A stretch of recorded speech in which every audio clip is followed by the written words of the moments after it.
Chapter 32. I like you. Many things have been going on recently. Updates will resume tomorrow. Thank you for your support. Zhou Wenwu and Han Guoping were both bigwigs in the Bund. Qin Sheng would definitely admire him if he did not exterminate the Han family. Regardless of whether he was cruel and merciless, or whether he was ambitious or not, he was not an ordinary person. The glory he had enjoyed and the hardships he had suffered were directly proportional to the crimes he had suffered. Unfortunately, he was too cruel and offended Qin Sheng.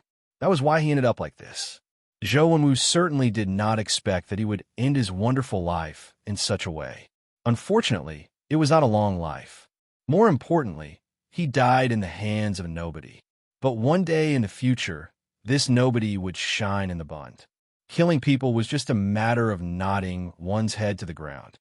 But no one was an executioner. How could they not feel the pain of killing unless it was not the first time? Judging from Chong Baji's clean and precise movements, it was obvious that it was not his first time. Otherwise, how could it be so simple and direct? Had Qin Sheng killed anyone before? Yes, he had. In Chong Baji's words, a man should kill people. Which ambitious and ruthless person did not climb up by stepping on the corpses of his enemies? Moreover, sometimes killing people was the most direct way to solve a problem, or maybe it was the only way. Otherwise, he would really be stained with blood. Also, some people deserved to be killed. They were a scourge to the world. Where was the first time Qin Sheng killed someone? At the border of Yunnan Guizhou, he killed someone who deserved to be killed. After that, he had insomnia for several consecutive nights. It took him more than a month to recover. Zhou Wenwu was stabbed several times by Chong Baji in the heart. He was still worried that this girl would grow in the opposite direction, so he stabbed her twice. Qin Sheng was so shocked that he did not dare to speak. After that, Chong Baji looked up at Qin Sheng and said like an adult teasing a child, "What's wrong? You haven't killed anyone before?" "Yes." Qin Sheng nodded slowly. Chong Baji said, as if nothing had happened, "Kill a few more and you won't care about it anymore. You only know that they deserve to die." Qin Sheng did not continue to talk with Chong Baji. Maybe this was why good people had to go through a lot of hardships to become Buddha, while bad people only needed to lay down the butcher's knife to become Buddha. They filled the gasoline barrel with stones, poured cement over it, and sealed it tightly. In the end, Qin Sheng and Chong Baji pushed the gasoline barrel into the sea. At this moment, everything was over. The case of Zhou Wenwu, a famous figure in the Bund, had been settled. Unless Qin Sheng and Chong Baji revealed their flaws and were discovered by others, no one would know how Zhou Wenwu had died. They only knew that he had disappeared completely. By the time Qin Sheng and Chong Baji returned to the downtown area, the sky had already turned bright in the east. The darkness had been chased away by the light, and dawn was just around the corner. Qin Sheng opened the window and smoked a cigarette. He was thinking about how many people disappeared for no reason every day in this city of steel and iron. Who would know and who would care? In the end, humans were too insignificant. Qin Sheng and Chong Baji did not return to Huarun 9-Mile Bund. Instead, they took a shower at Shimao Riviera Garden and changed their clothes. Hao Lei and Chong Baji's belongings were all there. After Chong Baji took a shower, he lay on the bed and fell asleep. He only asked Qin Sheng to wake him when he went out. Qin Sheng could not fall asleep. He only wanted to end the Han family's business as soon as possible and start his own life. He increasingly felt that if he did not have the ability, he would be the one who disappeared one day. The news of Zhou Wenwu's disappearance shocked many people. Countless people in the entire Bund were looking for him. After all, Zhou Wenwu was involved in too many forces. Unfortunately, there was no news for a week. The most anxious person was Zhao Dongsheng. He was tied to Zhou Wenwu. At the beginning, he only dared to fight for the Han family's business with Zhou Wenwu's support. Even if Guoping Group went bankrupt and reorganized, he could still rely on Zhou Wenwu's wealth and resources to get everything he wanted. But now Zhou Wenwu was missing. F***CK, you bunch of F***King idiots. Go out and look for him. I want to see his body if he's alive or dead. If you can't find Zhou Wenwu, don't come back. Get lost, idiots. In the private club, under Guoping Group, Zhao Dongsheng was furious. This was his turf. He was usually here and rarely went to the company. Zhao Dongsheng's right-hand man started to suggest, Brother Zhao, could Zhou Wenwu be dead? He has offended so many people, and there are too many people who want to deal with him. If it wasn't for that person, he would have died on the streets. Can't you say something good? Zhao Dongsheng was smoking a cigar. He was so angry that he threw the cigar at his right-hand man's face. The right-hand man was scared and quickly dodged. Zhao Dongsheng was now at his wit's end. Zhou Wenwu's death not only involved the so-called interests, but also his life. These years, Han Guoping had offended a lot of people. As the number 2 person on Han Guoping's side, he naturally offended a lot of people. Otherwise, he would be able to suppress those senior figures and become the number 2 person. After Han Guoping's death, the reason why no one dared to touch him was that he had Zhou Wenwu's protection. No one dared to offend Zhou Wenwu, so he could live a comfortable life. Now that Zhou Wenwu was missing, he had no big tree to rely on. Those enemies naturally had no scruples. How could he not be worried? Brother Zhao, don't be angry. What Old Wei said is the truth. We should think of a way now and prepare for the worst, another right-hand man beside him said. Zhao Dongsheng was usually more obedient. Zhao Dongsheng calmed down and sighed. Then tell me, what can we do now? We can't interfere with the group's affairs now. Many people are eyeing this piece of meat. Without Brother Zhou's support, we are not a match at all, the right-hand man whom Zhao Dongsheng called Xiao Zhuge said in a low voice. Zhao Dongsheng was not an idiot. If he did not understand this, he would not have come this far. Without the support of a strong ally, he had to give up this little interest, or he might even lose his life. Secondly, we need to find allies. Master Han has more than 1 or 2 enemies. I'm afraid they will target us, Xiao Zhuge continued. Zhao Dongsheng felt a headache and said, Who else do you think we can find now? The one behind Zhou Wenwu, Xiao Zhuge said firmly. Zhao Dongsheng's expression changed slightly. Then he fell into deep thought.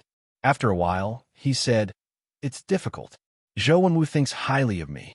He won't take me seriously at all. I have an idea, Xiao Zhuge smiled faintly. Then he told Zhao Dongsheng his idea. After hearing it, Zhao Dongsheng's eyes lit up.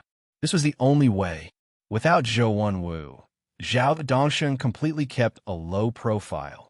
Therefore, after Han Guoping's death, Han Bing's crisis was finally resolved. Zhao Dongsheng did not force her, and Zheng Ping was very cooperative. The bankruptcy and restructuring of Guoping Group went smoothly. After handing over all the important matters to Zheng Ping, Han Bing finally had time to rest. In a cafe near Zhongyin Tower, Chang Baji and Hao Lei were waiting in the car, while Qin Sheng and Han Bing were drinking coffee inside. Han Bing already knew about Zhou Wenwu's matter. During this period of time, Qin Sheng, Hao Lei, and Chang Baji often disappeared. Although she did not know what they were doing, she could roughly guess it. Zhou Wenwu's matter, did you do it? Han Bing stared at Qin Sheng and suddenly asked. Qin Sheng had never mentioned these trivial matters. He felt that Han Bing's life should not be dirty and dark.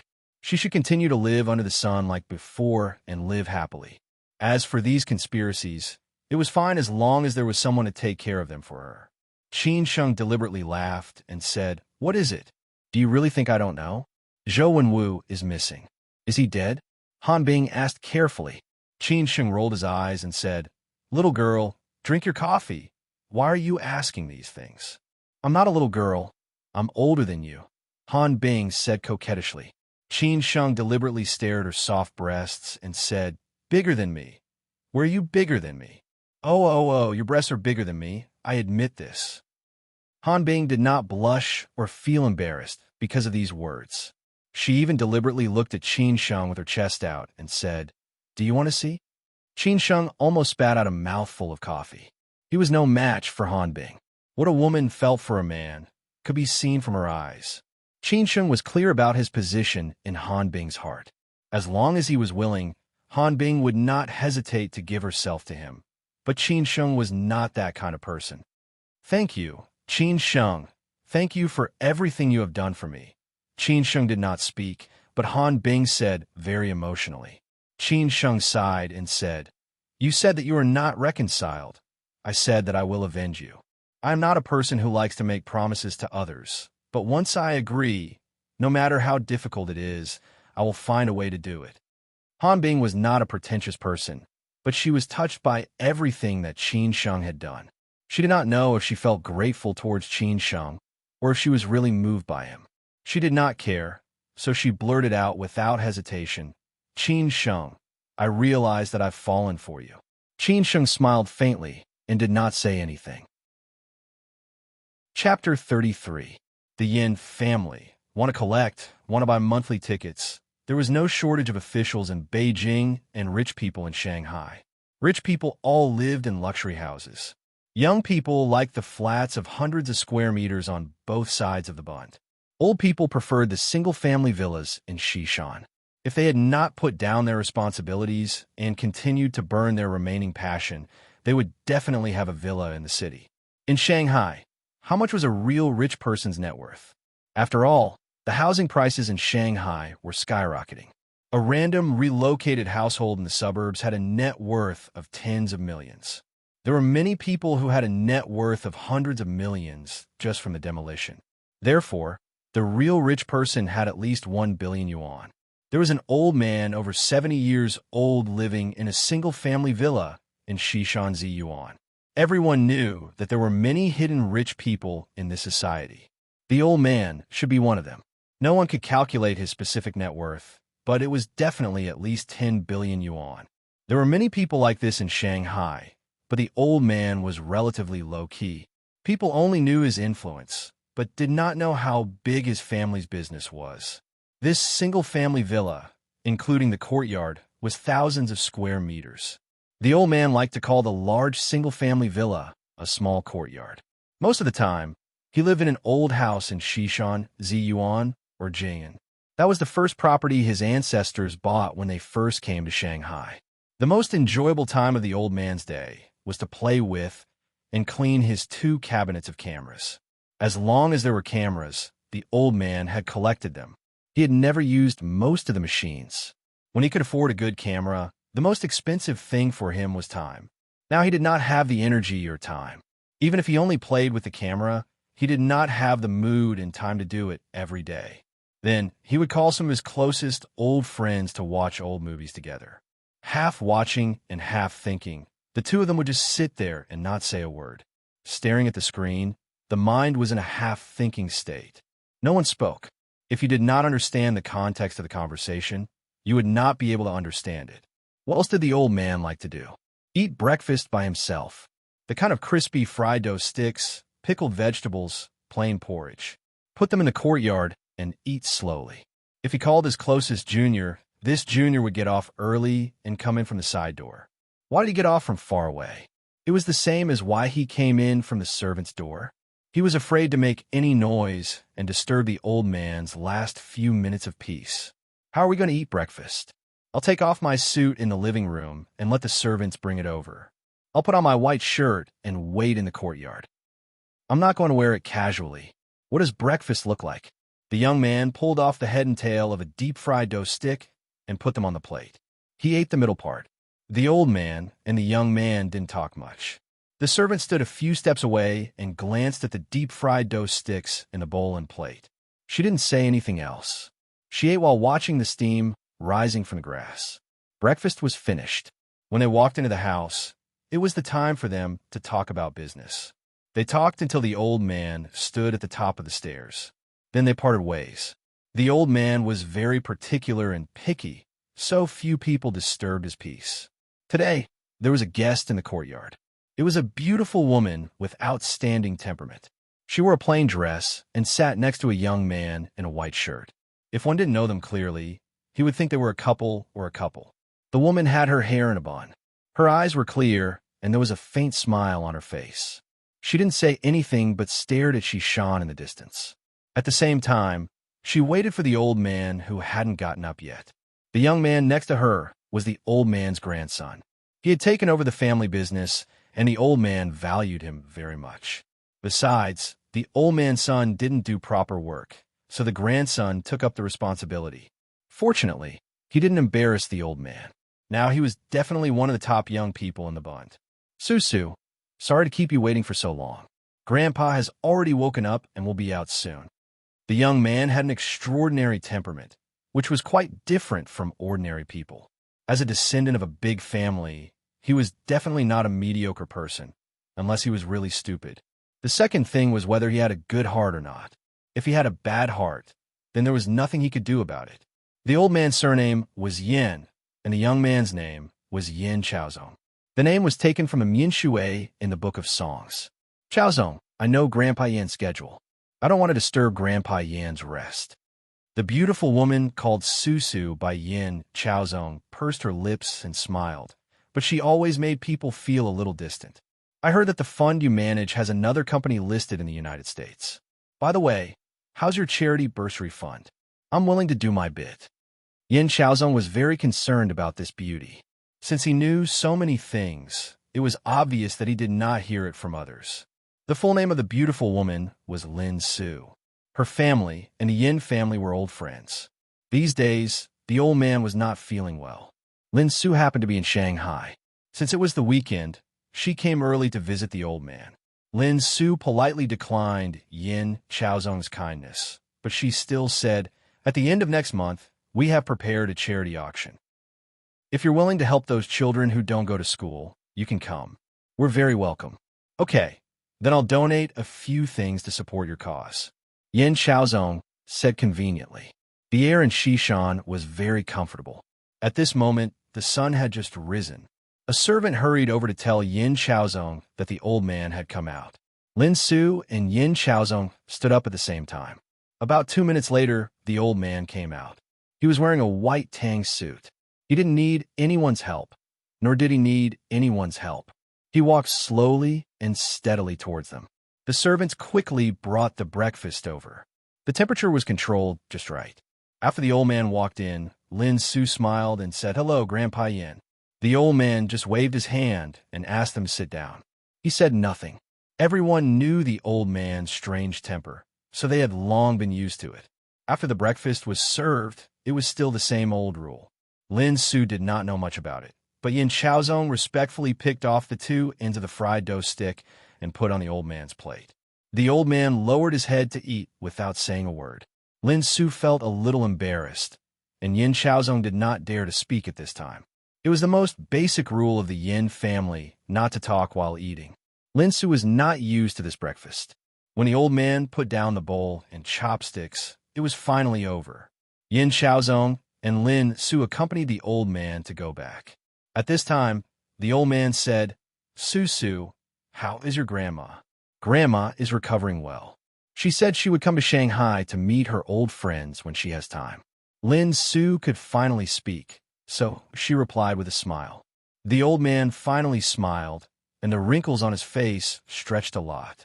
He smiled and said, "People of our generation value relationships, but we're getting older, and there are fewer and fewer people alive. We cannot see each other often. It's not easy for my old sister to miss us. Old people were always easy to recall the past. Moreover, some old friends could only live in the memory. Grandpa, when you get better, I'll go out with you," Yin Chaozong said softly. The old man shook his head and said, "I don't want to go anywhere. It's more comfortable to stay at home." Since the old man said so, the 2 juniors did not dare to say anything more. When they were about to walk to the top of the stairs, the old man stopped. He turned around and stared at Lin Su. "Susu, did your grandma tell you about you and Chaozong?" Lin Su looked at the old man and was stunned. She subconsciously thought of something, but still shook her head and said, "Grandpa Yin, what's the matter?" She didn't say. "Then there's no hurry," the old man replied with a smile. Then he turned around and said to Yin Chaozong, "Chaozong, if you have time, hang out with Susu. Don't always be busy with work." "Grandpa, I know." No matter how stupid Yin Chaozong was, he knew what his grandpa meant. Moreover, he already knew about it, but he always kept a sense of propriety. The old man waved his hand again, indicating that the 2 juniors did not need to see him off. He went upstairs alone. It was time for him to see his old friends. "Susu, are you free today?" Yin Chaozong waited until his grandpa went upstairs and said. Lin Su said thoughtfully, "I'm quite busy. I have to meet the managers of a few startups later. Then I'll see you out. Yin Chaozong did not press her. Yin Chaozong sent Lin Su to the car and waited until she was far away before he returned to the villa. He had mixed feelings about Lin Su. His grandpa wanted to unite with the Lin family by marriage. He did not object to it, as long as Lin Su was willing.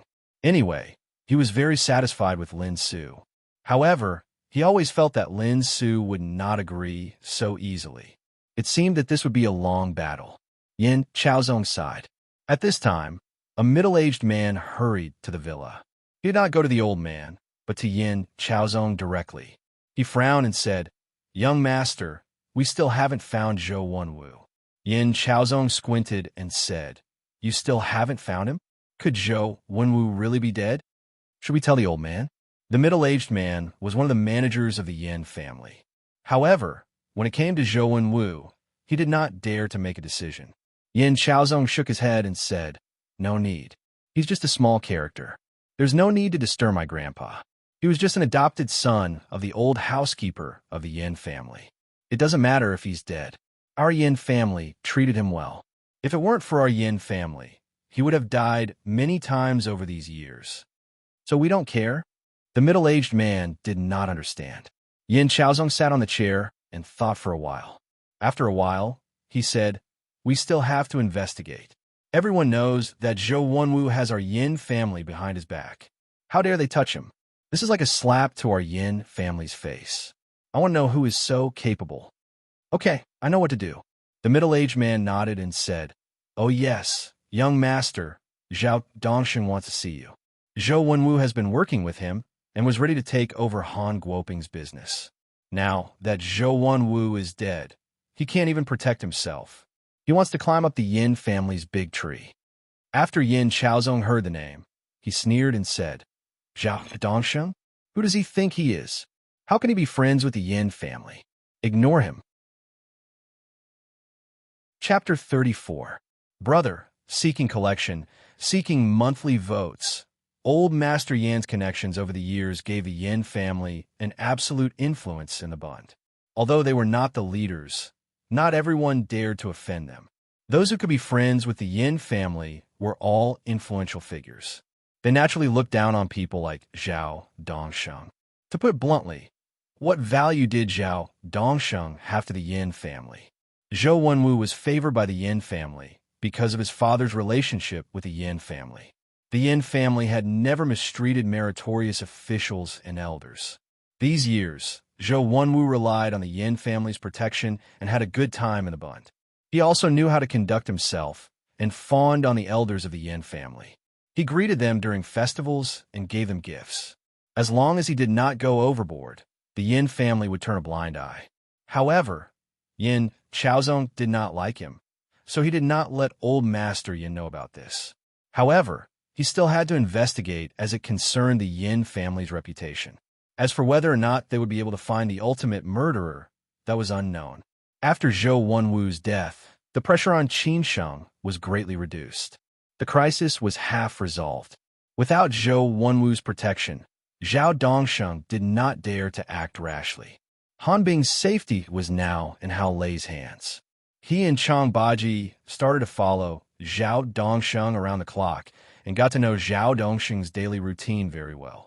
However, Chang Baji suggested that they should wait and see before taking any action. However, these few days, Zhao Dongsheng basically did not go out. He was either at home or at the club. This made Qin Sheng and Chang Baji very confused. It happened to be the weekend.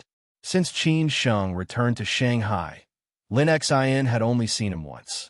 She had called several times to ask him out, but Qin Sheng had rejected her with the excuse that he was too busy recently. Lin Xin was full of resentment. When she called again, Qin Sheng did not dare to reject her. Now that the crisis was over, he had time to accompany Lin Xin. If he rejected her again, he was afraid that this girl would blacklist him.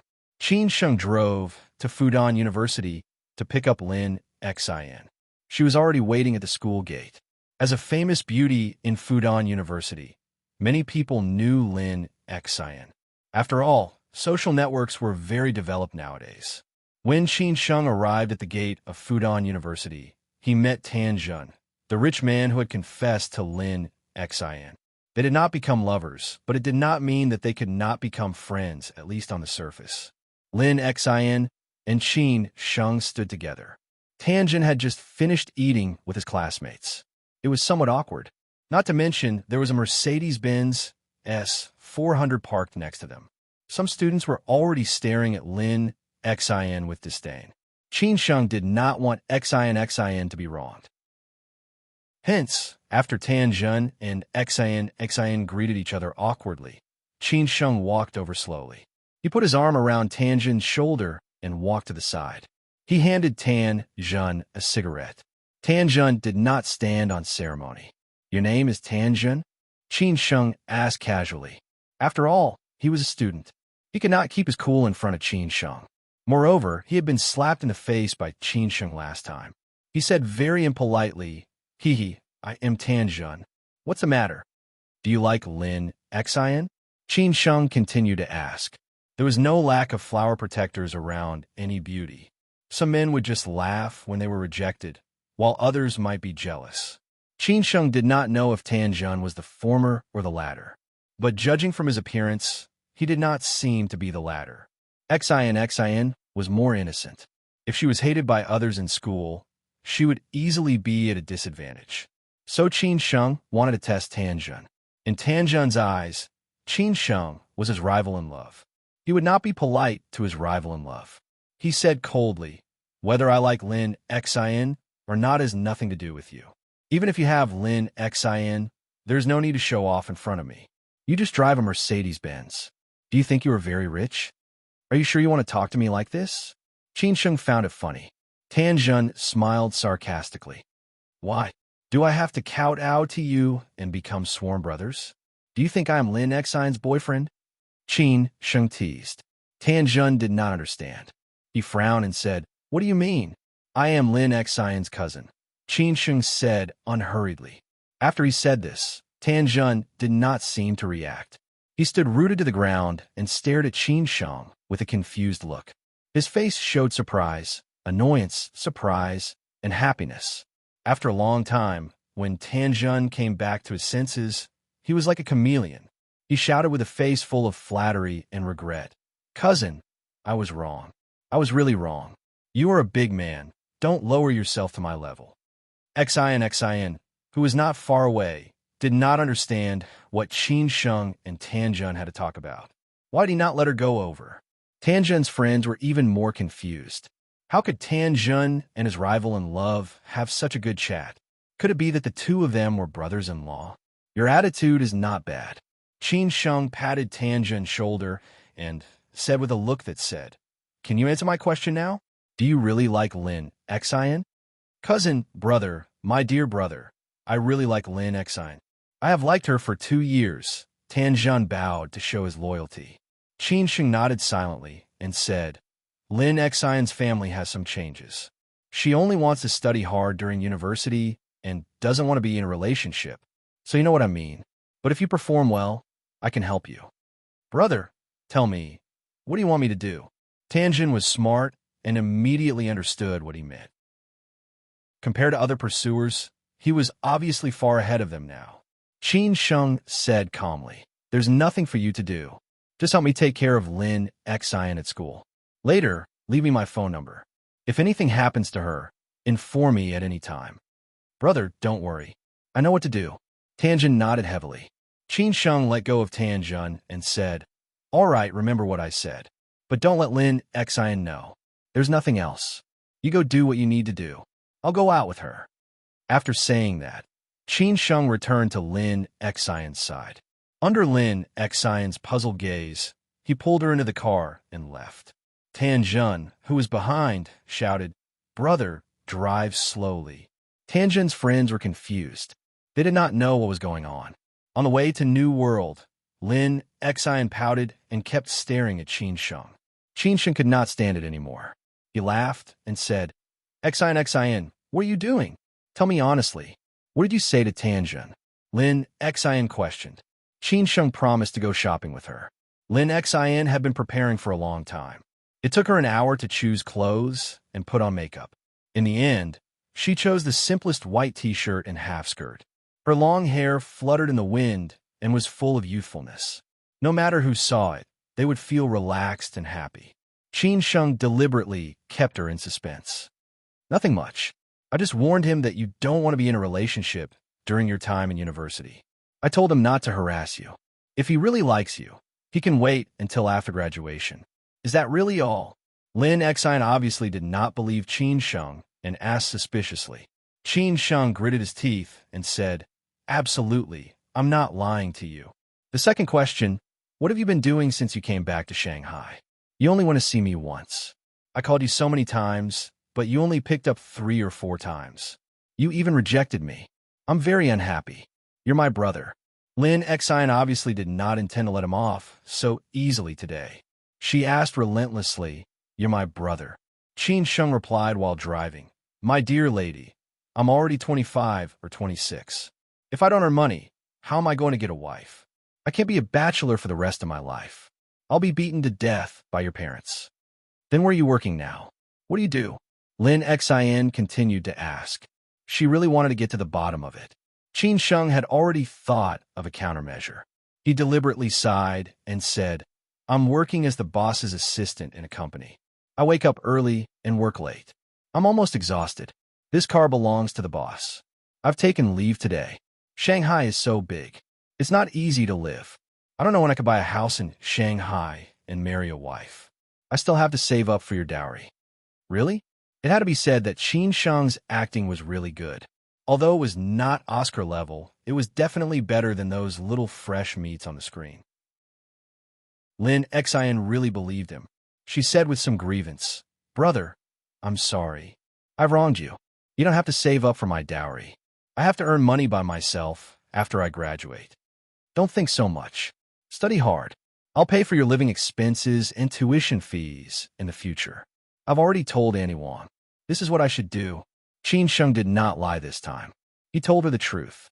The Lin family was not in a good situation now. They had spent all their money on Uncle Lin's matter. Annie Wang was not in good health and needed money to see a doctor. As a member of the Lin family, he naturally had to share the burden. Lin Xin was completely touched. She shook her head and said, "Brother, it's okay. I can work by myself and earn my living expenses. You used to be like this too. I don't want you to be so tired." "Silly girl, you're a girl, not a boy. If you were a boy, I would definitely not care about you. Moreover, you still have me as your brother. These are all things that a brother should do, unless you don't recognize me as your brother," Qin Sheng said angrily. Lin Xin quickly said, "Brother, I didn't mean that." "Then listen to me. Although I don't have a lot of money now, I can still earn some. If you don't feel comfortable, then study hard. When you graduate and earn money, you can pay me back. Is that okay?" Qin Sheng said softly, which also comforted Xin. Lin Xin's eyes were red. She bit her lips and said, "Brother, you're so good to me." "Silly girl, although we're not biological siblings, I grew up in the Lin family. I've long regarded Uncle Lin and Annie Wang as my biological parents. I also regard you as my biological sister. I'll remember your kindness to me. Now it's time for me to pay you back. No matter what happens in the future, you have to remember that you still have a brother. He will definitely protect you and not let anyone bully you," Qin Sheng said firmly. This was a vow he made a long time ago.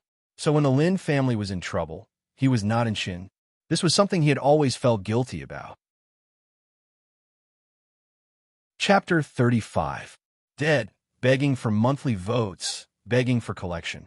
There is a year-end review of Baidu literature on the homepage. I hope everyone can vote for Old Guan.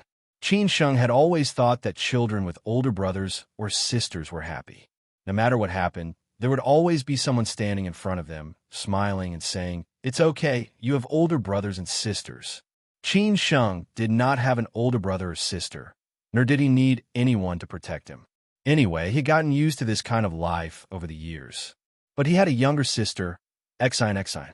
He would protect Xin like all older brothers and sisters, not letting her be bullied by anyone. Apart from Su Qin and the mother and daughter of the Lin family, Qin Sheng had never gone shopping with any other women.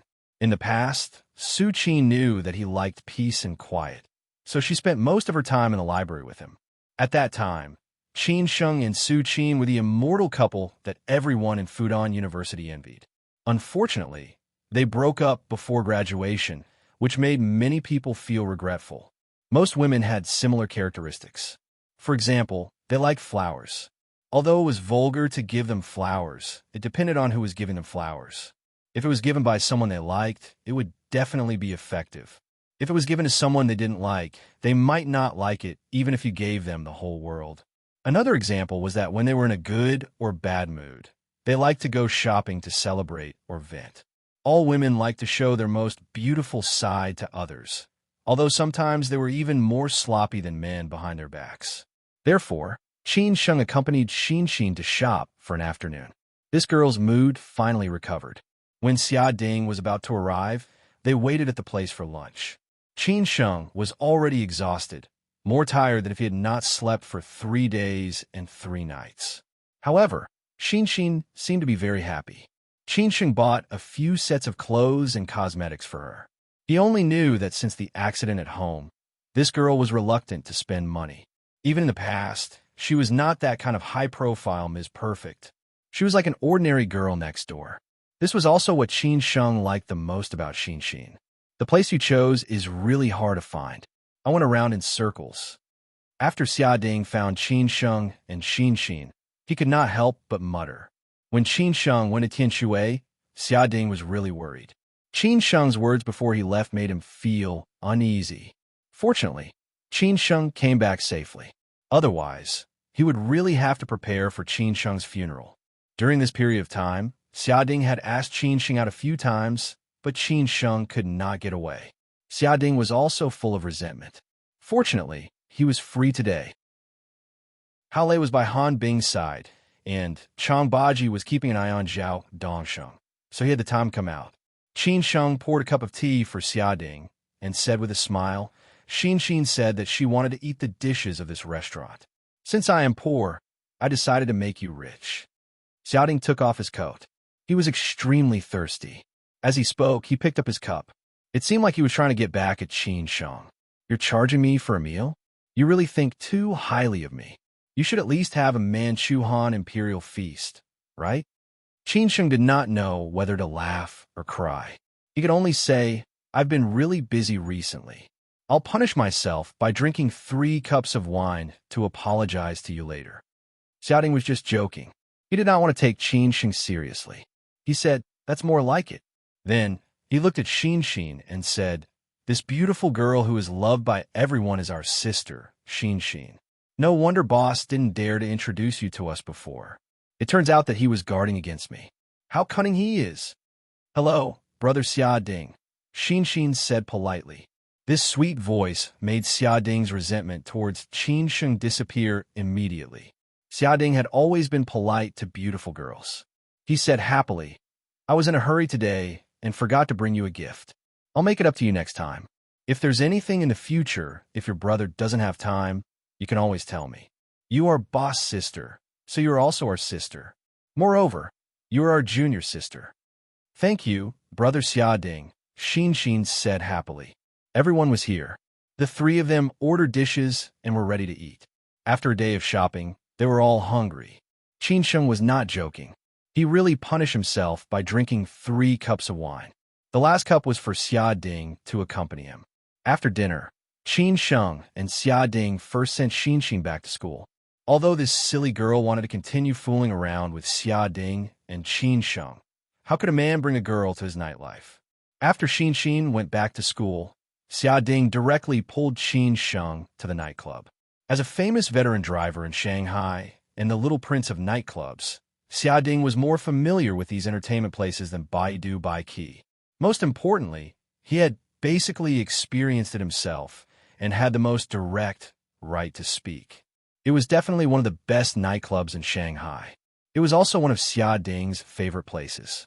As a regular customer here, the person in charge had already arranged seats. At the same time, Xia Ding called for 2 beautiful girls to accompany him. They were both beauties above 80 points. Otherwise, they would not be presentable. One was a stewardess, and the other was a white-collar worker. Both of them often hung out in nightclubs. They were also familiar with Xia Ding. The stewardess used to have an ambiguous relationship with Xia Ding. However, since he knew that this girl was dating several men at the same time, he immediately kept a distance from her. They only drank together often. Having such a beautiful girl accompanying him was better than those stray cats in nightclubs. Are you done with the Han family's business? MYSD had one of the top 100 DJs in the world. The venue was big enough. Coincidentally, it was the weekend today. At this time, everyone was dancing wildly. It was so high that Xia Ding could only shout in Qin Sheng's ear. Qin Sheng drank a glass of wine and replied, "Not yet, but soon. I heard something. Don't think that I don't know that Zhou Wenwu is very interested in the Han family's business." However, he suddenly disappeared. "Boss, does this have anything to do with you?" Although Qin Sheng did not say it, Xia Ding was not an ordinary person. He more or less figured out a lot of things. Qin Sheng clinked glasses with the beautiful Ding Jie beside him, then said, "I'm just a small person with a small nose and small eyes. How could such a big shot have anything to do with me?" "Boss, there's nothing you don't dare to do. It's good that there's nothing to do with it. Zhou Wenwu is not an ordinary person. He has the Yin family behind him. The Yin family is not simple. Not everyone can offend them," Xia Ding said kindly, then raised his glass and drank with Qin Sheng. In fact, sometimes those with power and background were not afraid. Because of the flourishing family business, they would be cautious when doing things. They would weigh the pros and cons and basically would not dare to offend those big shots. The most frightening thing was this kind of people who had nothing to worry about. They had nothing to worry about and did things more ruthlessly. In Xia Ding's heart, Qin Sheng belonged to the latter. He had no worries and no way out. Therefore, he dared to do anything. Therefore, he suspected that Zhou Wenwu's matter had something to do with Qin Sheng. If it were those rich second generations like him, they would not dare to offend Zhou Wenwu even if they were given 100 guts. Some people said that the further south one went, the more exciting and open the entertainment venues were. Qin Sheng agreed with this point.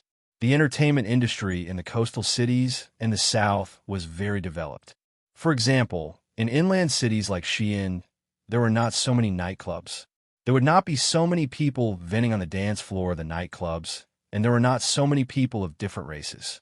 As an international metropolis, Shanghai was the most economically developed city. Whether it was the entertainment industry or other industries, it was naturally very developed. Therefore, Qin Sheng came here because there were many opportunities. "Boss, what are your plans in the future? You can't always stay in the Han family, right?" Xia Ding was very concerned about Qin Sheng. After all, he was the boss of the dormitory. Some people could not bear to see others doing well. The worse others did, the happier they would be. Only in this way could they maintain their sense of superiority. However, Xia Ding was not such a lowly person. He hoped that every friend around him could do better. Qin Sheng said thoughtfully, "No hurry. I will think about it when the Han family's matter is over." Things like alcohol were easy to get to one's head. The more some men drank, the less they wanted to drink. Xia Ding belonged to the latter. It did not take long for him to go wild. He pulled the air stewardess and ran to the dance floor. Ding Jie, who was a white-collar worker beside Qin Sheng, smiled and said, "Aren't you going to dance?" "No, go if you want to," Qin Sheng shook his head and said. He did not want to know much about Ding Jie, who was beside him. Who knew if she was from a good family? Ding Jie, who was wearing a white shirt and a tight skirt, could easily make men burn with desire. Moreover, through the buttons of her shirt, he could vaguely see her breasts. She seemed to have guessed what he was thinking. She smiled and said, "I rarely come to this kind of place. It's just that I am not in a good mood recently." "What's wrong? Broke up?" Qin Sheng knew why Ding Jie was explaining, so he asked casually. Ding Jie untied her hair. The moment her hair spread out, it was so seductive that Qin Sheng was lost for 2 seconds. She picked up the champagne and said, "No, it's about work and family. You're not married, right?" Since he was bored, Qin Sheng killed time with beauties. Ding Jie laughed and said, "Why must I get married? I think one is good. It seems that you're hurt by love. I don't know about work, but about family. Most likely, your parents forced you to get married. Qin Sheng guessed with interest. Ding Jie stared at Qin Sheng and said, "You are quite smart." "I guess casually." Qin Sheng shrugged and said, "It was rare to meet an interesting man." Ding Jie purposely leaned into Qin Sheng's ear and said, "I am not in a good mood today. If you're capable, I can go with you." Ding Jie's voice could make a man completely weak, not to mention her soft breathing. However, Qin Sheng was really not interested. He shook his head and said, "Well, my wife and child are still at home. I have to go home and change my son's diaper." Ding Jie was stunned by his words. She looked down on married men who still came out to fool around. Before she could come back to her senses, Qin Sheng had already stood up and said, "Tell Xia Ding that I am leaving." After saying that, Qin Sheng ignored Ding Jie's surprised look and directly left MYSD. After a long time, Xia Ding and the air stewardess came back. He frowned and asked, "Sister Ding, where is my friend?" "He left. He said he went home to change his child's diaper," Ding Jie said angrily. Xia Ding burst out laughing. Ding Jie knew that she had been fooled by Qin Sheng. She did not expect that men would take the initiative to seduce her, and she would reject them. She did not expect that she would be rejected by Qin Sheng today. Was she not charming enough? Chapter 36. Do you understand? Sorry, sometimes I write too much, so I write the main character as Zhao Qiuxing. I will pay more attention in the future. Zhao Dongsheng was dead? This news was shocking enough. How did Zhao Dongsheng suddenly die before they did anything? Could it be that he knew that he could not protect himself, so he committed suicide like Han Guoping? Impossible. Qin Sheng felt that it was impossible. Zhao Dongsheng was not that kind of person. Han Guoping was forced by the situation. Zhao Dongsheng could not make such a big decision. What was going on? Qin Sheng came back to his senses and asked coldly, "How did Zhao Dongsheng die?" Chang Baji was at the scene when it happened. He was absolutely firsthand, and even he was shocked. He could only say that he had to pay back what he owed. Without the protection of the big shots, Zhao Dongsheng's life was over. He slowly explained, "Just a few minutes ago, Zhao Dongsheng just came out of the club and was stabbed to death by a man on the spot. At the same time, a few of his men were injured. This man is very skilled. Because I was quite far away, I did not see clearly who it was." "Are you sure he's dead?" What happened made Qin Sheng even more surprised. Who took out their anger on Zhao Dongsheng? He was similar to Zhou Wenwu. They both had a bunch of enemies.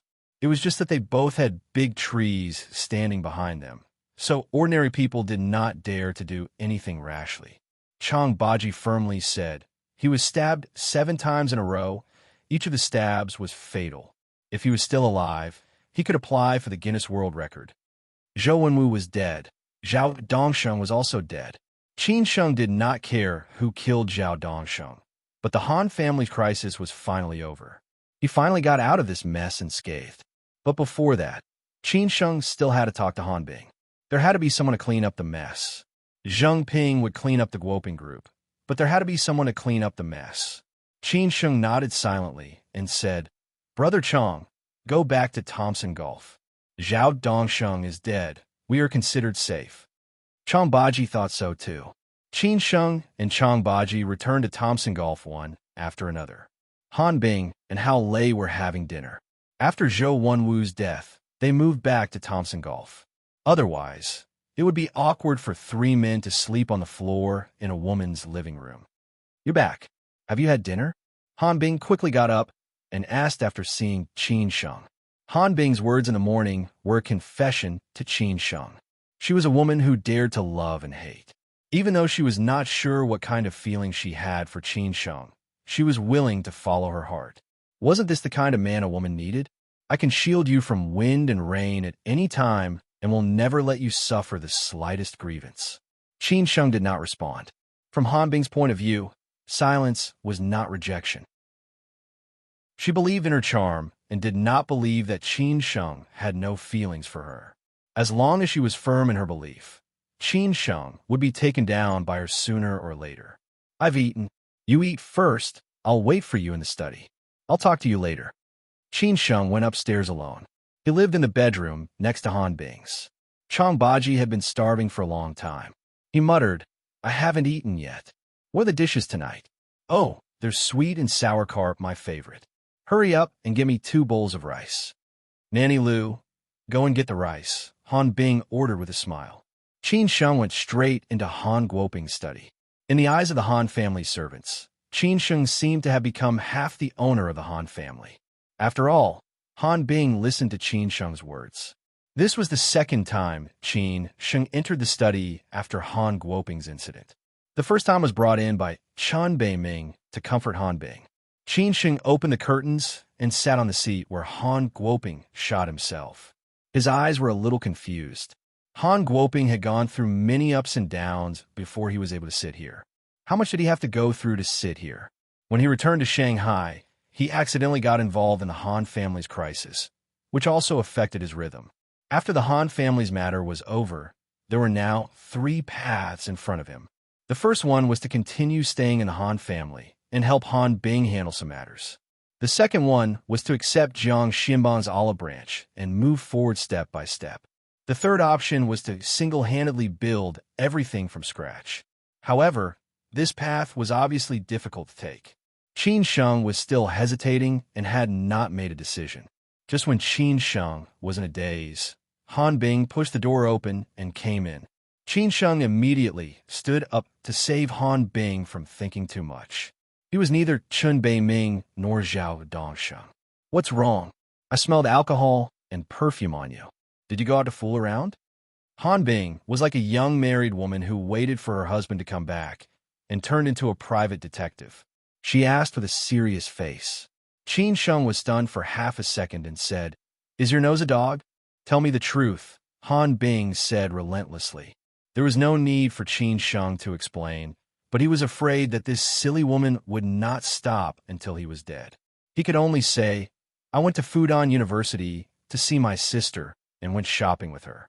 At night, I had dinner with my university roommate, Xia Ding. You've met him before. We drank a few glasses of wine. Is this explanation enough? Yeah, you have a sister? Why didn't I know? Han Bing was a little surprised. Qin Sheng rolled his eyes and said, What do you know about me? That's true. It seems that I have to get to know you better in the future. You also have to tell me more about yourself. Han Bing held Qin Sheng's arm and said in a charming manner. Qin Sheng was afraid of her and quietly avoided her. But judging from Han Bing's recent mood, she had recovered from her father's death, which made Qin Sheng feel somewhat relieved. Stop fooling around. Let's talk about something serious, Qin Sheng said seriously. Han Bing stared at Qin Sheng with hidden bitterness in her eyes and said, Tell me, what's the matter? Zhao Dongsheng is dead, Qin Sheng said in a low voice. Hearing this news, Han Bing's eyes widened and she said in shock, When did this happen? Why didn't I know? Just now, half an hour ago, Qin Sheng explained. He was not surprised by Han Bing's reaction. Han Bing knew that Zhou Wenwu's disappearance was definitely done by Qin Sheng and Chong Baji. Although Qin Sheng did not directly answer, could it be that Zhao Dongxing's death was also done by Qin Sheng? She stared at Qin Sheng and suddenly felt a little scared and a little strange. If it was someone else, they might think that Qin Sheng was really cruel and merciless, but she did not know how to describe Qin Sheng. Did you do it? Han Bing asked in a trembling voice. Qin Sheng shook his head and said, Not us, I also don't know who did it. He had so many enemies. Now that he has no support, it is not surprising that someone wants to kill him. Hearing Qin Sheng's words, Han Bing let out a long sigh. No matter who killed Zhao Dongsheng, it is very beneficial to us. From this moment on, your crisis is finally resolved. But after Zhao Dongxing's death, there are still people who have to clean up the mess. It is not good for you to show up, Qin Sheng said slowly. This was also the serious matter that he wanted to talk about today. Han Bing was a little confused and asked, What mess? Zhao Dongsheng is in charge of a lot of things that cannot be seen in the light. Now that he is dead, those things need to be handled by someone else. You have never been in contact with those things. Those people may not trust you, and you're not suitable to touch those things, Qin Sheng continued to explain. Han Bing only needed to be in charge of the bankruptcy and restructuring of Guoping Group. After Qin Sheng's explanation, Han Bing finally understood. She asked, "Then who do you think is suitable?" "Lu Hujuan," Qin Sheng said without hesitation. This old fox, since Han Guoping's death, had been living with his tail between his legs. He was not as high-profile and ruthless as Zhao Dongsheng. This was the smartest choice. He did not want much, but in the end, he obtained the most benefits. Uncle Lu. Han Bing did not understand why Qin Sheng was looking for him. Qin Sheng continued, "You only need to make an appointment with him. I will take care of the rest." "Okay, then I will make an appointment with him." Han Bing could only nod and said. Han Bing called Lu Hujuan in front of Qin Sheng, and the call was quickly connected. Han Bing expressed her intention very tactfully, saying that she was too busy during this period of time and had not had a good chat with Uncle Lu. When her father was still alive, he always said that Uncle Lu was the first batch of brothers who followed him. No matter what happened, she could look for Uncle Lu. Anyway, she complimented Lu Hujuan in all kinds of ways, which made Lu Hujuan very happy. In the end, Lu Hujuan agreed to meet and said that he would come to Thompson Golf Resort the next morning. After Lu Hujuan hung up the phone, the subordinate next to him said, "Boss, you really have a good plan. Han Bing contacted you as soon as Zhao Dongsheng died. Zhao Dongsheng is dead. Who else but me can deal with the mess left? Zheng Ping has always been in charge of the company's affairs and has never interfered. Now, only I can stand up." Lu Hujuan squinted his eyes and said proudly, "After fighting with Zhao Dongsheng for so many years, although he did not gain any advantage from Grandfather Han, he completely won today because Zhao Dongsheng was dead. No matter how great his ambition and ability was, it was useless at this moment. But he was still alive, and being alive was the biggest capital." The subordinate laughed and said, "Boss, you are right. Now, only you have the qualifications and prestige. No one else can do it. But boss, you see, old Zhao is dead. The Han family is at our fingertips, isn't it?" Hearing this, Lu Hujuan's face changed instantly and said, "Trash." The subordinate did not understand. Lu Hujuan explained with a gloomy face, "Zhao Dongsheng is so powerful, and he has Zhou Wenwu as his big backer. But look at the result now. First, Zhou Wenwu disappeared inexplicably, and then Zhao Dongsheng was hacked to death on the street. Can't you see it? Other than the fact that they have enemies, and secondly, everyone has their eyes on the Han family. In the end, it is very likely that someone will protect Han Bing. Qin Sheng's appearance is not an accident." "I understand, boss, you are so wise. Then, boss, what should we do?"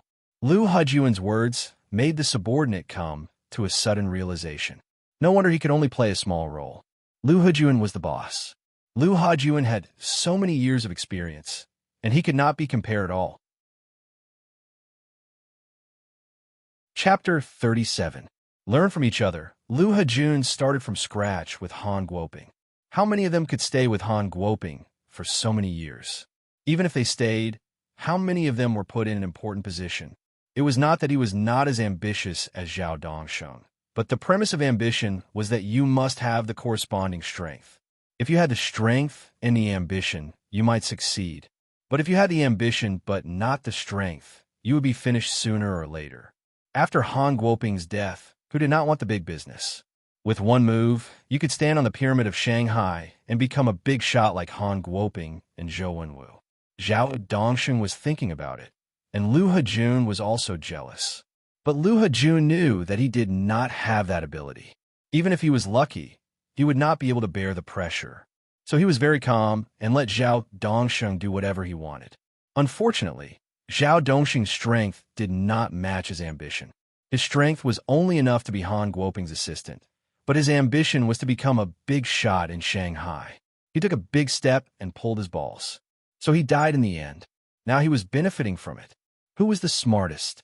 In the early morning, before the sun rose, Pudong was already bustling with activity. Thompson Golf Club, which was located deep in the bustling city center, was naturally not peaceful. Qin Sheng and Chang Baji had gotten up early. Since Chang Baji arrived in Shanghai, he had been busy and did not have time to have a good chat, let alone exchange martial arts. Chong Baji was an old-fashioned Jianghu man. He learned Baji and Choi Gua from the old guru. He started learning Baji and Choi Gua from the age of 6. There was an old saying, Baji and Choi Gua. Even ghosts and gods were afraid of it. Choi Gua and Baji, even gods could not defeat it. Qin Sheng, on the other hand, was a newcomer. He dabbled in a lot of things, but he was not good at them. Back then, he also learned some superficial knowledge from the old grandmaster. To be honest, he was Chong Baji's junior brother. However, the old grandmaster had closed his door and no longer accepted disciples decades ago. Even old Master Qin could not break his rule. Qin Sheng had learned the 8 extremities chop and Wing Chun Red Fist, as well as Muay Thai and grappling. Old Master Qin was afraid that he would break easily, so he asked him to practice Tai Chi when he was free to adjust his balance. This was also the fundamental reason why Qin Sheng could escape unscathed during his 2 years of traveling and getting involved in several troubles. After breakfast, Lu Hajuan had not arrived yet. Han Bing was dealing with some matters in the study room. Chong Baji was exercising on the lawn outside, doing whatever he wanted to do. Hao Lei and Qin Sheng stood not far away and watched. Hao Lei secretly said that he had to secretly learn from Chong Baji in the future. It would be a waste not to learn from this kind of teacher who was close to the water tower. Brother Chong, I heard from Grandpa Song that among his disciples, you were the most talented. It's just that you were weak when you were young. Otherwise, you would definitely surpass him. Qin Sheng was telling the truth. It was something his grandfather and the old guru talked about. He had a good memory since he was young, so he basically remembered these things. Chong Baji had practiced for so long, but there was not even a drop of sweat on his head. He walked to Qin Sheng and said, I know very well what I'm capable of. My master was just being modest. If I could surpass him in this life, I would definitely be blessed. I think Brother Chong is too modest. I've also learned a little. If you don't mind, you can teach me and Hao Lei a few moves when there's a chance, Qin Sheng said with a smile. When Hao Lei heard this, he stared at Chong Baji expectantly. He was afraid that Chong Baji would reject him. In the past, when he was in the army, he could be considered to have defeated everyone in the camp. It was rare for him to meet a good opponent. However, he had also seen the abilities of those soldier kings and trained them. Although he was defeated, he could still threaten them. However, when he met Chong Baji, he really did not have any temper. Chong Baji was like a lion hunting a rabbit, a king descending to the world. Chong Baji threw the towel aside and took 2 steps back. He smiled and said, You're too polite. Old Master Qin and my master are old friends. We can also be considered to have a relationship. Let's learn from each other. Come on. Chong Baji bent his legs and stretched out his arms. A Baji stance appeared. Now, Qin Sheng was stunned for a moment. Chong Baji smiled and said, Don't worry. I'll only defend and not attack. You do it. I'll do as you say, Qin Sheng said with a smile. He walked forward slowly and stood in front of Chong Baji. It was rare for him to have such an opportunity. He would definitely not miss it. Chong Baji was calm and composed, and Qin Sheng was also calm. The two stood there and seemed to be competing with their momentum. Hao Lei looked excited. He also wanted to see how strong Qin Sheng was. Finally, Qin Sheng moved. He was like a fierce tiger coming out of the mountain. After taking 2 steps forward, he directly kicked at Chong Baji's waist. Chong Baji was not in a hurry. He was ready to use his arms to block directly. He did not expect that Qin Sheng was just a feint. When Chong Baji made his move, Qin Sheng directly landed on the ground and took the opportunity to hit Chong Baji's chest with his arm. Chong Baji laughed and scolded. Good boy, you are playing dirty with me. We didn't talk about tricks, Qin Sheng said disapprovingly. Chong Baji hurriedly twisted his body and dodged Qin Sheng's powerful and heavy arm. He took 2 steps back calmly. Qin Sheng followed up without hesitation. He used Wing Chun to attack Chong Baji's upper body from behind. Wing Chun was restrained and delicate, while Baji was domineering and tough. Level 8 versus Wing Chun, it was a good show. Hao Lei saw Qin Sheng fight for the first time. He did not expect it to be so amazing. This really shocked him. He could make Chong Baji take it seriously instead of casually. Chang Baji and Qin Sheng were fighting head-on. He thought that Qin Sheng's strength was similar to Hao Lei's.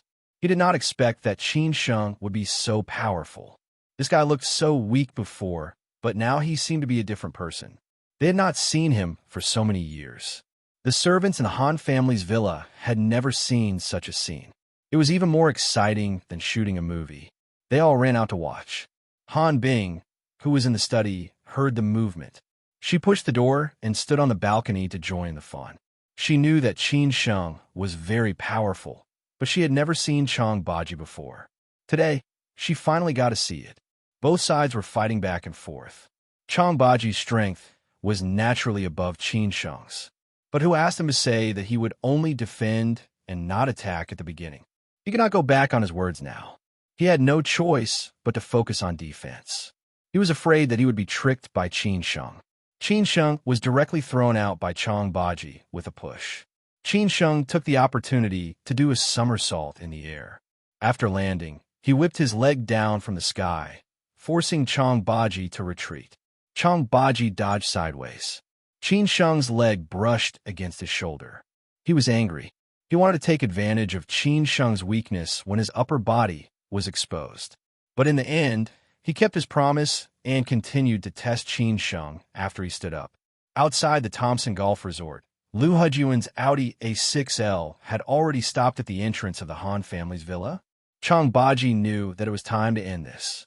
After Qin Sheng turned around and showed off his skills, he finally made his move. He used the funniest method to knock Qin Sheng out with his butt. Qin Sheng staggered and almost fell flat on his face. He also saw that there was a car parked at the entrance. After he stood up, he did not continue to attack. Instead, he gasped and said, "Brother Chang, the older, the wiser. I'm still too inexperienced. You brat, you tricked me. Fortunately, I did not underestimate you.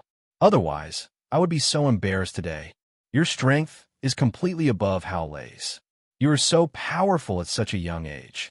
If you train for a few more years, I guess I won't be your opponent. You even complimented me, saying that I am talented.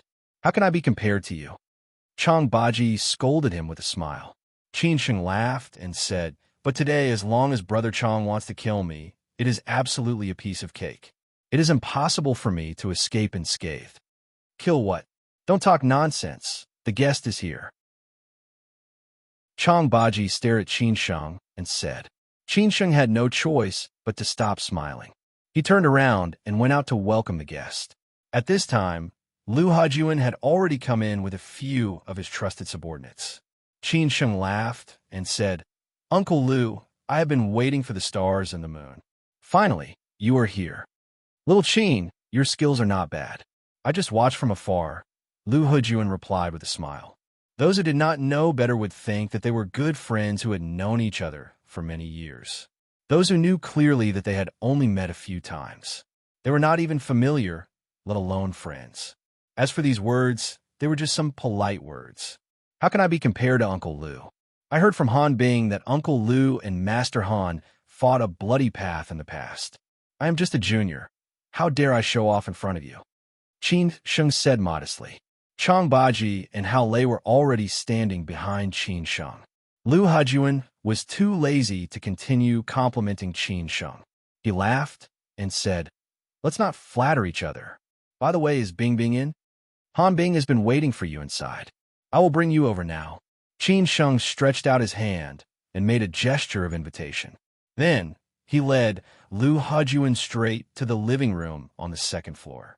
At the entrance of the living room on the second floor, Liu Hejuan's trusted subordinates were directly stopped by Chang Baji and Hao Lei. Liu Hejuan's trusted subordinate shouted, "What is the meaning of this?" Liu Hejuan looked back and smiled. "Nothing, you can wait here. I'm talking to Big Miss, you're not qualified." Since Liu Hejuan had already spoken, the two trusted subordinates could only stand there obediently. In the living room, Han Bing had been waiting for a long time. When she saw Liu Hejuan, she slowly stood up and said, "Uncle Liu, I haven't seen you for a long time. Why have you lost weight? Master Han is gone. I feel sad. Recently, I can't eat or sleep," Liu Hejuan said with a long sigh. Han Bing did not know whether it was true or not, but she could only pretend and said, "Uncle Lu, you are still thinking about my father. As for them, they're all ambitious wolves. Bing Bing, I have followed Master Han for so many years. Others can't be compared to me." Since Han Bing thought so highly of herself, Lu Hejuan took the opportunity to say, "But to be honest, Master Han's death did make him a little sad." Han Bing nodded silently and said, "Uncle Lu, you are right. That is why I want to talk to you. Uncle Lu, please take a seat." After Lu Hejuan sat down, Han Bing personally poured a cup of tea for him. Qin Sheng was sitting next to her, which made Lu Hejuan more or less uncomfortable. He said directly, "Bing Bing, if you have anything to say, just say it. We are all on the same side." "Uncle Lu, yes, I do have something to say, but I don't know how to say it. So, I will let Qin Sheng speak to you." Lu Hejuan went straight to the point. Han Bing was not good at pretending, so he said directly. Chapter 38. Leave. A new week. Looking for monthly votes, looking for favorites. Lu Hejuan and his gang had always been full of doubts about Qin Sheng, a stranger who had suddenly appeared. Apart from his relationship with Jiang Xianbang, the big boss, Qin Sheng seemed to be ordinary, and there was nothing special about him. However, what kind of strength did Qin Sheng have to participate in the Han family's affairs all the time? How could he survive until today under the strong pressure of Zhou Wenwu and Zhao Dongsheng? Now, Zhou Wenwu was missing, and Zhao Dongsheng died on the streets. Lu Hejuan had guessed that Qin Sheng might be behind this, otherwise it would not be so strange. During the trip to Tianshui, he protected Han Bing's safety. During the Guoping Group's board meeting, he was domineering and was not afraid of anyone. Now, Han Bing had completely handed everything over to him. Why did Qin Sheng do this? Was it because of Jiang Xianbang? But Zhou Wenwu had the Yin family behind him, or the power that Jiang Xianbang represented also wanted to take over Master Han's business. Or Qin Sheng's background was so deep that they could not pry into it all. After hearing Han Bing's words, Lu Hejuan's brain spun rapidly. He went through all the process and details, and finally came to the conclusion that he must not offend Qin Sheng. "Yes, Bing Bing, I think so too. These things are not for you women to worry about. Qin Sheng knows it better than you. It's all thanks to Qin Sheng. Otherwise, sigh." After coming back to her senses, Lu Hejuan let out a long sigh. As for what she wanted to say, Han Bing and Qin Sheng definitely understood. Han Bing also cooperated. "Uncle Lu, you're right. Without Qin Sheng, I might have already, to be honest, I don't even have the face to see you." Sigh. "From my point of view, there's nothing I can do." Lu Hejuan shook his head and said helplessly. As for whether he was pretending or really feeling guilty, it was hard to say. Qin Sheng poured some tea for Lu Hejuan and said in a low voice, "Uncle Lu, we can understand you. It's all in the past. Let's not talk about it in the future. But now, we do have something that we need your help with." Lu Hejuan raised his head and said excitedly, "Qin Sheng, tell me what you need. As long as I can do it, I will definitely have a way. Even if I can't, I will still try my best." Han Bing was a little touched and said, "Uncle Lu, with your words, I am relieved." "Then, Uncle Lu, I'll tell you." Qin Sheng did not have the time to guess whether Lu Hejuan was putting on an act or if he was being sincere. However, from what Chun Baiming had told him, Qin Sheng knew that Lu Hejuan was definitely not the second Zhao Dongsheng. He really did not have the guts to do so. Moreover, he had learned from Zhao Dongsheng's mistake. "Speak." Qin Sheng frowned and said seriously, "Uncle Lu, after Master Han passed away, to be honest, Bing Bing was really not interested in taking over such a big business. I originally planned to let you guys take over, but some people are too ambitious and don't want to let Bing Bing live. There are some things that I can't do. In the end, Bing Bing could only choose the path of bankruptcy and reorganization. At that time, she will represent the Han family and completely withdraw from the business. Now, before the matter is over, Zhao Dongsheng got into trouble. Brother Zheng can handle some things, but he has never interfered in other things, so it's not easy to deal with them. The only one who can deal with Zhao Dongsheng's mess is you, Uncle Lu." "I understand what you mean." Zheng Ping has always been in charge of the company's business. Although the company's business also includes these things, the specific matters are still handled by Zhao Dongsheng and me. However, when Master Han was alive, most of the things were handed over to Zhao Dongsheng, so I can't get in touch with many things. I'm afraid, Lu Hejun said after careful consideration. It was inevitable that he would not be full of himself. At the same time, he had to fight for enough benefits for himself. Qin Sheng knew what Lu Hejun meant. He smiled and said, Uncle Lu, only you can handle these things. You have full authority to represent the Han family, as long as it can be done cleanly, no matter how much it costs. Since you've already said so, I'll try my best. Lu Hejun agreed after some hesitation. Qin Sheng stood up happily and said, Thank you very much for your help, Uncle Lu. If there's anything, Uncle Lu can contact me anytime. All right, that's it then. The discussion was over, and it went smoothly as expected.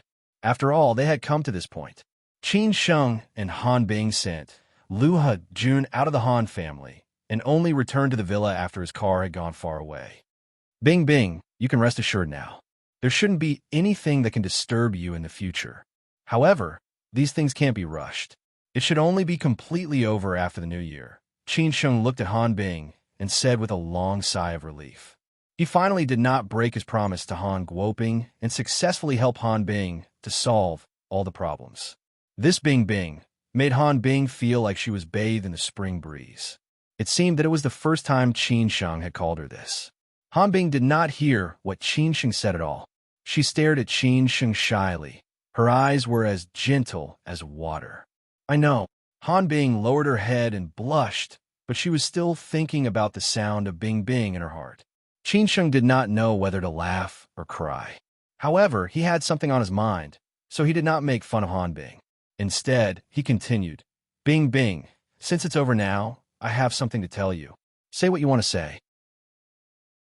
Han Bing secretly scolded herself for being a love-struck fool.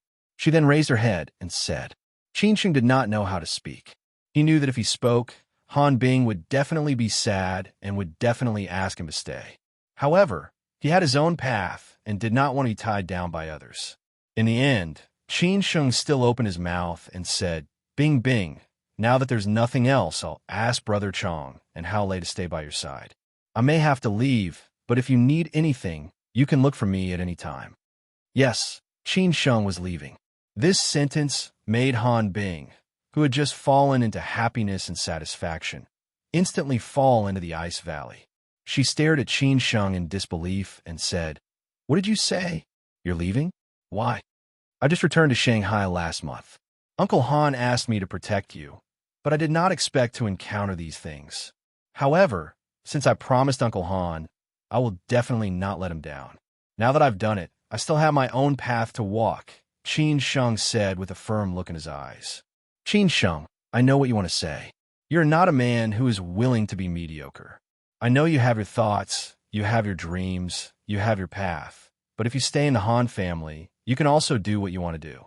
No matter what you want to do, I will fully support you. You don't have to leave the Han family. Thinking of Qin Sheng leaving, Han Bing's feeling of loss was like falling into an ice cave. She was already used to Qin Sheng being by her side. In just a month, she and Qin Sheng had experienced a lot. She felt that after her father left, Qin Sheng was now her family.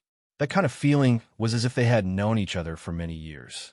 In the end, Han Bing was already so excited that she was incoherent. Qin Sheng hugged Han Bing's shoulders and smiled. What's wrong with you? I'm not leaving Shanghai. I'm just going to help an uncle. In the future, we can also see each other frequently. I know that no matter what I do, you will fully support me.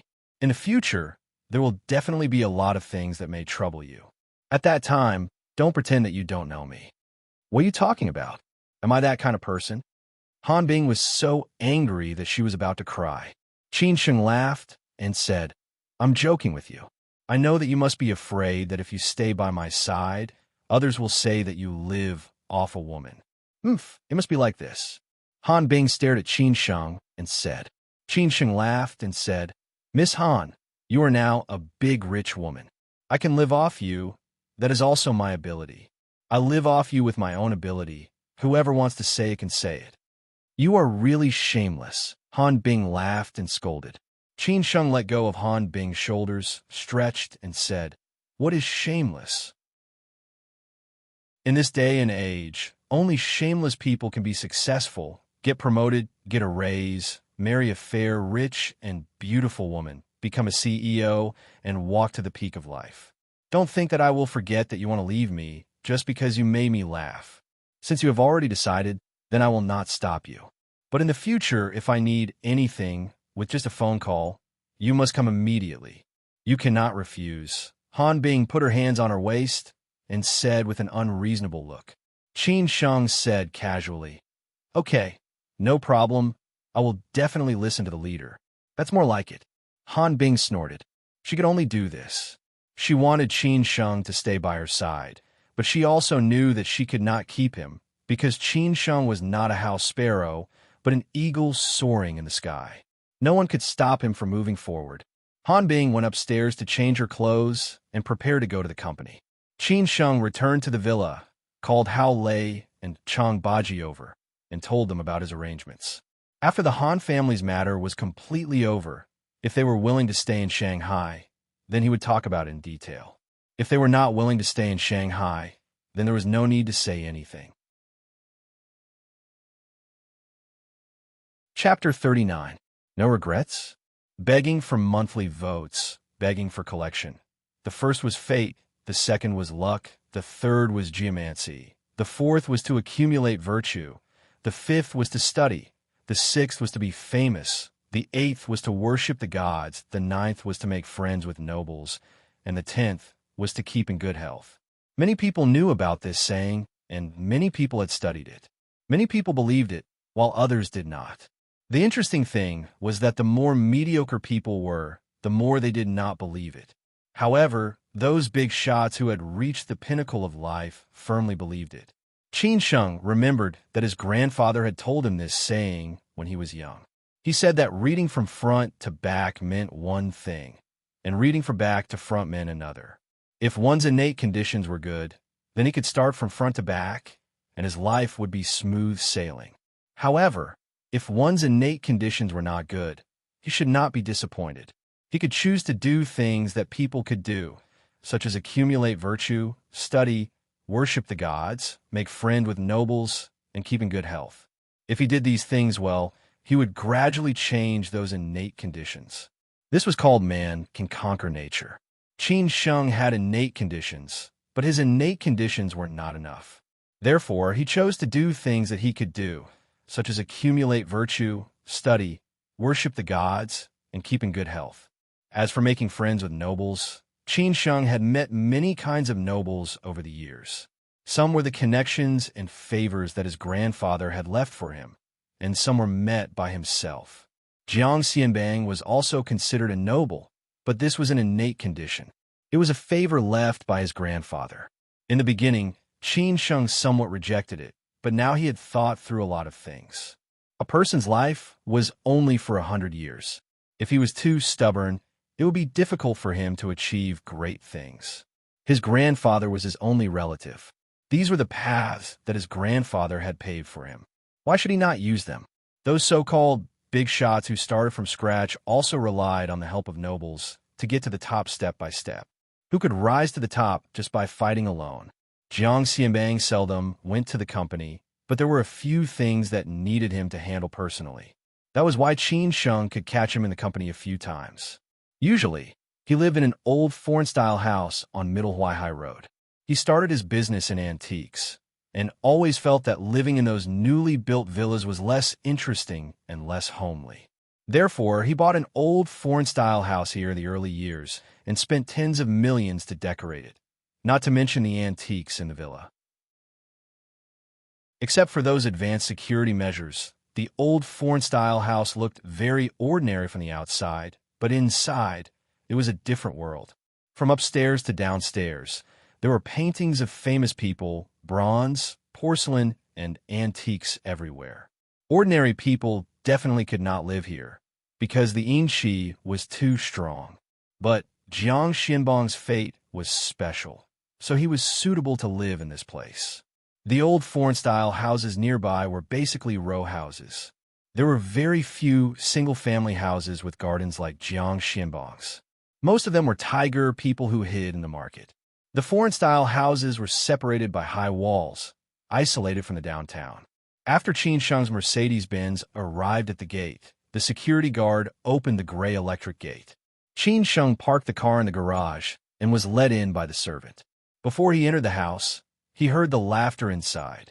In the living room, besides Jiang Xianbang, there was a man in his early 30s who was talking and laughing with Jiang Xianbang.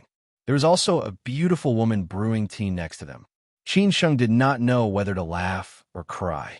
As long as there was Jiang Xianbang, there must be beautiful women. This was also his only hobby. He probably had many canaries outside, but no one could be the hostess of this foreign-style house. The man in his 30s was dressed brightly and looked imposing.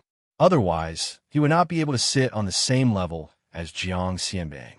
After seeing Qin Sheng come in, the man stood up and said, "Brother Jiang, you have a guest.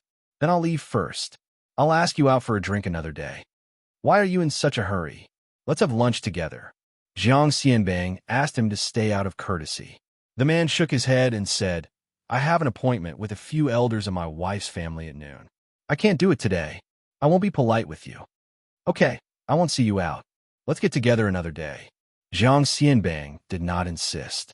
Just when Qin Sheng came in, Jiang Xianbang shouted, "Qin Sheng, come here. Let me introduce you." Qin Sheng walked over slowly, and the man also stopped. Jiang Xianbang introduced, "Qin Sheng, this is my friend Zhao Zishi. Say hello to your brother Zhao." "Brother Zhao." Qin Sheng nodded and shouted in a neither servile nor overbearing manner, "Zishi, this is my nephew Qin Sheng. He just arrived in Shanghai not long ago. Please take care of him in the future. You young people can have fun together." "I'm old," Jiang Xianbang said casually. In a short sentence, Zhao Zishi read a lot of meaning.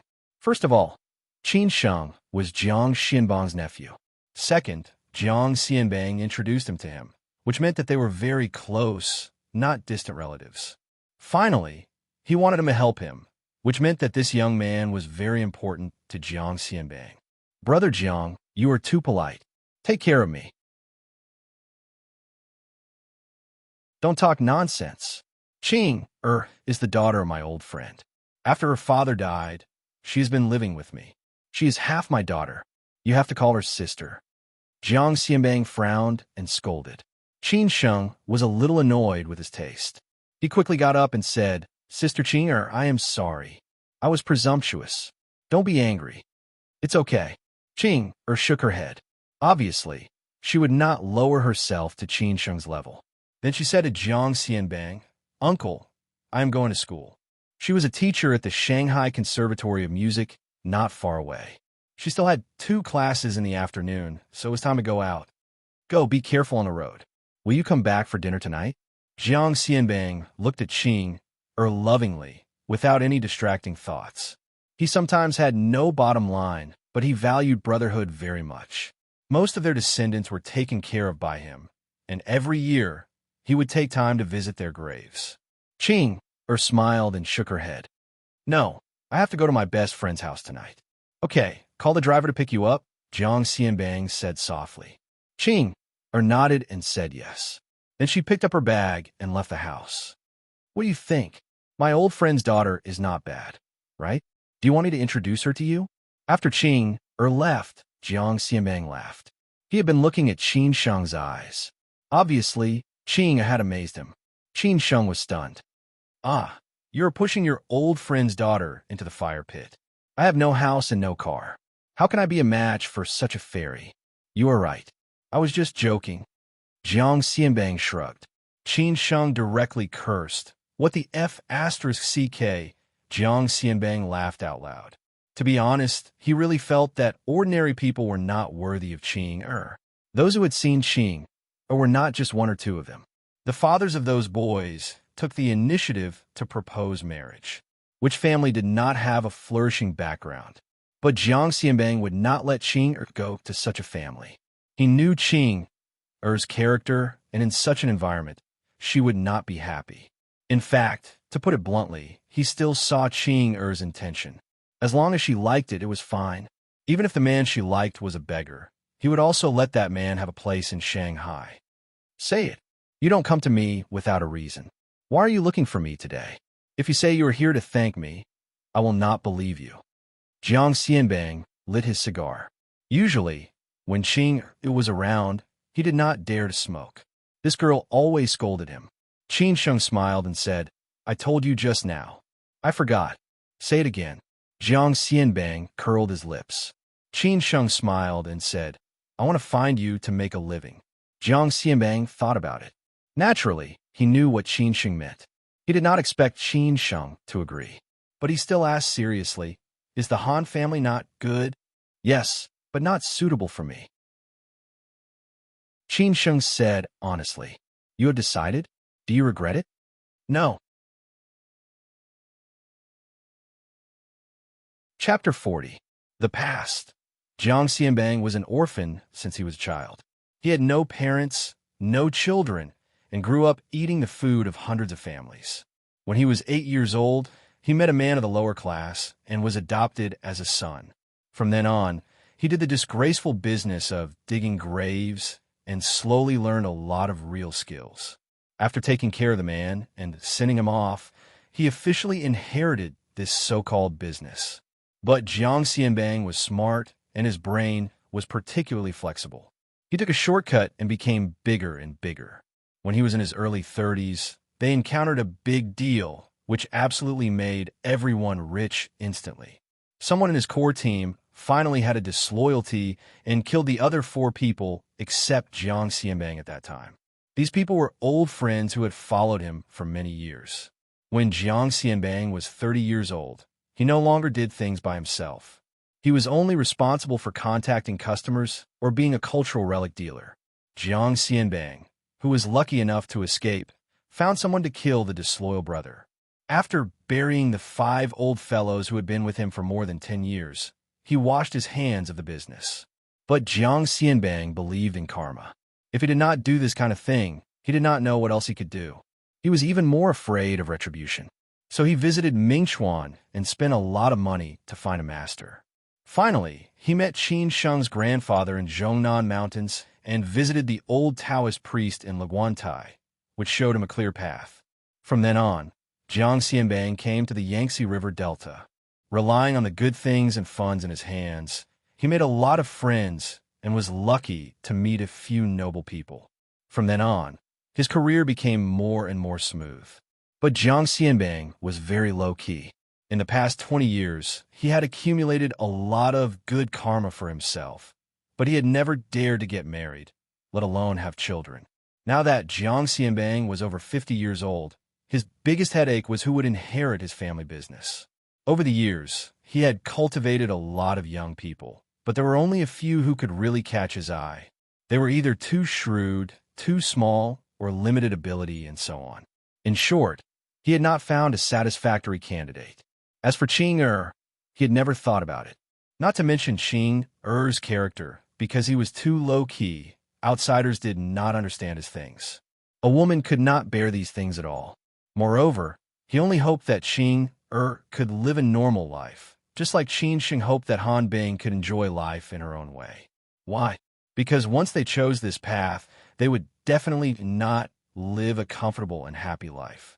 At first, he thought that after Qing Er got married, if her boyfriend was not bad, he could try to train him.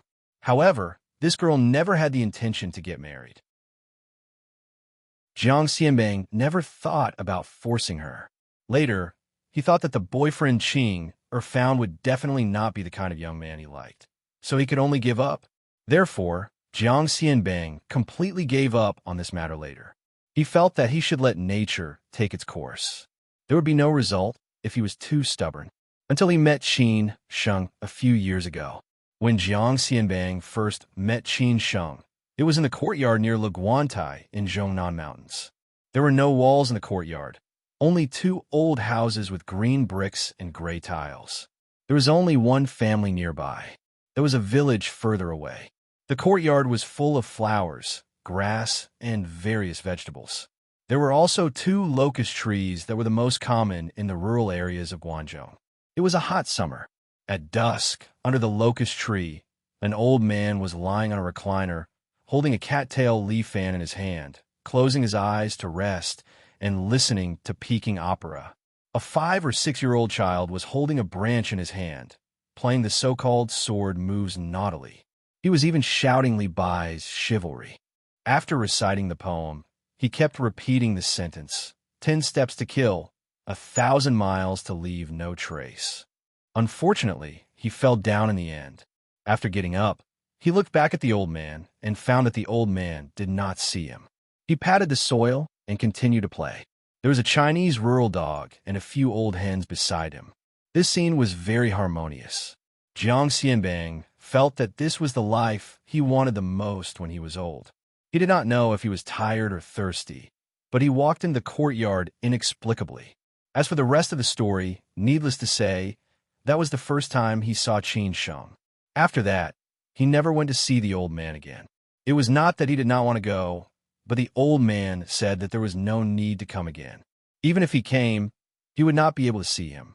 Therefore, he did not step into the ancient city again and did not see Qin Sheng again. Until Qin Sheng went to Shanghai to study at university. There was a time when the fight at Fudan University was too big. Everyone in their dormitory was almost expelled. At that time, they did not know each other's specific identity and background. After all, they were all college students. They were brothers in the same dormitory. What they cared about was this relationship. After leaving society, they might care about the background of strangers and so on. At that time, the matter was very big. The whole Fudan University knew about it. Several students were beaten up and hospitalized. After that, Qin Sheng's dormitory was peaceful. In fact, the 3 people behind the scenes had already informed their families. At that time, Qin Sheng had no choice. He also knew that this matter might delay the future of these people. In the end, he found Jiang Xianbang. The big matter in the eyes of ordinary people was naturally nothing to Jiang Xianbang. He just casually said a word, and this matter would be over. Who knew that before he showed up, this matter had already been settled? After that, Jiang Xianbang curiously inquired about what happened. It turned out that there were 3 rich playboys living in the same dormitory. Only Qin Sheng did not have any background. After this matter, Jiang Xianbang and Qin Sheng ate together without any taboo. He directly said that he did not help. The 3 people in Qin Sheng's dormitory were all from powerful families and had already settled this matter. At first, Qin Sheng really thought that it was Jiang Xianbang who did it. Only then did he know the whole story. However, in the dormitory, he still behaved as usual and did not mention anything. Later, he gradually learned about the family background of these 3 rich playboys who pretended to be weak. Later on, Jiang Xianbang also helped Qin Sheng with a few things, but they were insignificant. The 2 of them still had very little interaction. However, from that time on, he cared a lot about this young man. He liked him in all aspects, but he never thought of deceiving this young man, because he knew that behind this young man stood a terrifying old man who might have already paved the way for his grandson. Later, Qin Sheng disappeared completely. Even he could not contact him. Time passed slowly for more than 2 years, until last month, when Qin Sheng returned to Shanghai again and called him. When he knew that the old man had passed away and Qin Sheng would stay in Shanghai in the future, he half-jokingly asked Qin Sheng to come to his place. This sentence was half true and half false, so Qin Sheng naturally refused. Then, Qin Sheng was involved in the storm of the Han family. In order to return the favor in the past, Jiang Xianbang, who did not want to offend others and cause trouble, had no choice but to help him. However, he also found that this young man had more shining points. But he did not expect that today. Qin Sheng looked for him and actually took the initiative to ask. At this moment, Jiang Xianbang's heart was already blooming with joy, but he still kept calm. Hearing Qin Sheng firmly said that he did not regret it, Jiang Xianbang had already made up his mind. He slowly asked, "Then what do you think? You can come, but I have to figure out what you want. Otherwise, if I directly let you be the vice president, I guess you will not be willing. I am too young. Even if you let me be the vice president, I don't have that ability. I want to start from the bottom, step by step, slowly, Qin Sheng said truthfully. He knew his limits. Jiang Xianbang pondered for a few seconds, thinking about where to put Qin Sheng. After thinking for a few minutes, he finally made a decision and said, well, then start from the bottom. I have a private club called Shangshan Ruoshui. Usually, it entertains some high-ranking officials and nobles. If you're interested, then start from Shangshan Ruoshui. When can I start to work? Qin Sheng did not want to waste too much time, so he said directly. Jiang Xianbang laughed and said, anytime, depending on your time, I will inform them later. Don't expose my relationship with you. I don't want others to make irresponsible remarks, Qin Sheng said casually. This was the truth. After all, he did not go there to gild. Jiang Xianbang took a puff of the cigar and scolded with a smile. You don't need to say that. You talk a lot of nonsense. At this time, a servant walked over slowly and said, Mr. Jiang, lunch is ready. Do you want to eat now? I have talked so much nonsense with you. I am hungry. Let's go and have lunch. Drink with me. Jiang Xianbang put down the cigar and held Qin Sheng's hand and said with a smile, I can drink. Do you have Shifeng 375? Qin Sheng curled his lips and said. He knew that Jiang Xianbang could drink more than others. He was no match for him at all. Jiang Xianbang was stunned for a moment and said, there is Shifeng. It is good wine that can't be bought in the market. This Shifeng 375, I have never heard of it. Never mind. Remember to keep a few boxes in the future. I will definitely come here to eat and drink in the future. Qin Sheng said disapprovingly. Damn, why are you so long-winded? Do you want to eat or not? Yes. They put their arms around each other's shoulders and went to the restaurant. They were not like elders and juniors at all. They were more like a gang of scoundrels. Qin Sheng and Jiang Xianbang spent the whole afternoon in this old Shanghai villa. Jiang Xianbang was interesting at the table. He persuaded Qin Sheng to drink with all kinds of words and finally drank 1.5 liters of white wine. He was almost the same. Finally, Qin Sheng scolded loudly. You old thing, how can you be so thick-skinned? You take advantage of your seniority. Alas, I really fell into the wrong boat. How can you talk to the boss like this? Believe it or not, I will fire you tomorrow. Jiang Xianbang was not angry. He laughed. He did not know why he always liked to play with young people. He did not want to be with those old men. He always felt that it was too boring. Qin Sheng shouted, I haven't come to work yet. They drank from the dining table to the living room. In the end, they did not know whether they drank too much or were really sleepy. They fell asleep directly. Jiang Xianbang lay on the sofa and Qin Sheng lay on the carpet. Seeing this situation, the servants could not move them back to the room. They could only cover them with blankets. The air conditioner was a little cold. They were afraid that they would catch a cold. When Qing came back, it was already more than 10 o'clock. Unless there was something, she basically came back before 11 o'clock.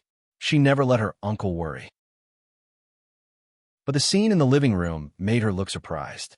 After asking the servants, she knew what was going on. She knew her uncle very well. He would not get drunk. But what was going on today? Chapter 41. A New Beginning. Qing was a teacher of the Department of Ethnic Music at the Shanghai Conservatory of Music. Her mother had died a long time ago. She lived with her grandparents since she was a child. Later, her father died inexplicably. At that time, she met Jiang Xianbang for the first time. It was this uncle who arranged her father's funeral. She remembered that when she was in the 4th grade of primary school, Uncle Jiang came to visit her father's grave. In the previous 2 years, he also took time to visit. Every time he came, he would buy a lot of gifts for her grandparents and her. When he left, he would give Grandpa a lot of money. Grandpa said that Uncle Jiang was a good person and asked her to greet Uncle Jiang every New Year. That year, after she accompanied Uncle Jiang to visit the grave, Uncle Jiang asked her if she would like to follow him to Shanghai. She asked foolishly, "Where's Shanghai? Is it fun there?" Shanghai is a big city. It is fun. Then she agreed, and then her grandparents agreed. After all, they were old and could no longer take care of her. Even if they were reluctant, they knew that their little granddaughter would live a good life with Jiang Xianbang. They also knew that because of their son, Jiang Xianbang would definitely take good care of Qing.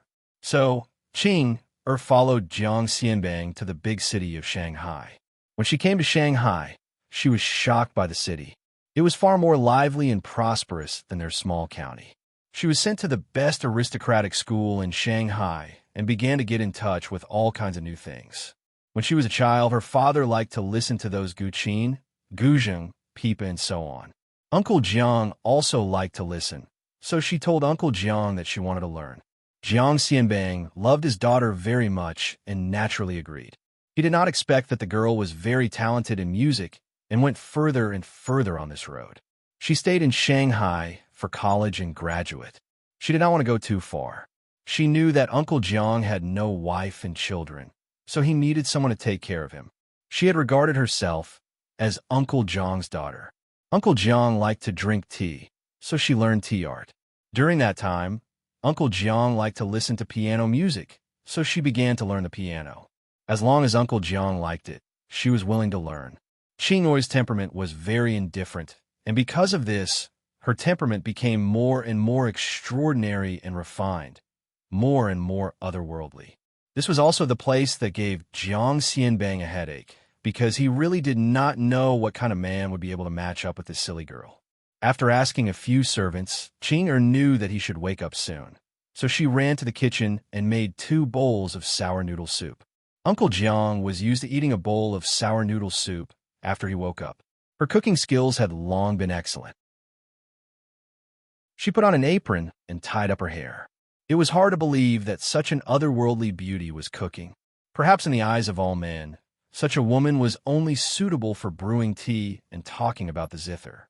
If she were to walk into the kitchen, they would feel heartache and feel that it was a waste. When Qing served 2 bowls of noodles and sour soup in the living room, Qin Sheng and Jiang Xianbang woke up, not knowing whether they were awakened by the noise or the smell of the fragrance. Qin Sheng mumbled in a daze, "It smells so good." "Qing, you're back." Jiang Xianbang got up and saw Qing, who was sitting opposite him, smiling. He rubbed his head. Qing said with some hidden bitterness, "Uncle, how much did you drink? Don't you know that you're not in good health?" Jiang Xianbang was very witty and pointed to Qin Sheng and said, "This can't be blamed on me. You have to blame him. This brat tried his best to make me drink. If he comes to our house again in the future, you can tell him that I am not here." Qin Sheng glanced at Qing, and then at Jiang Xianbang. He was dumbfounded. This old thing was too shameless. He was wrongly made the scapegoat. At this time, Qing pouted and stared at Qin Sheng. Qin Sheng's heart was racing. He had already offended the beauty because of his rude words at noon. Now, he was made a fool of by Jiang Xianbang. He reckoned that he had already been blacklisted by her. "I am not the scapegoat. You asked me to drink with you." Even so, Qin Sheng still wanted to redress his grievances. Jiang Xianbang got up and stretched. "Don't forget your current identity. Are you going to take the scapegoat or not?" Qin Sheng immediately understood what Jiang Xianbang meant. He was threatening him, but he was the boss. He had no choice but to admit defeat. "I will." Jiang Xianbang was like a general who had won the battle and laughed unscrupulously. Qing said coquettishly, "Well, uncle, I made sour noodle soup for you. Eat something, and I will make a pot of poo or tea for you to sober up. My favorite sour noodle soup. Eat noodles, eat noodles." Qin Sheng, taste Qing's cooking. You are benefiting from me. Others can't eat it. Jiang Xianbang squatted on the ground and picked up the noodles to eat. Qin Sheng was also hungry, so he did not hesitate to wolf down the food.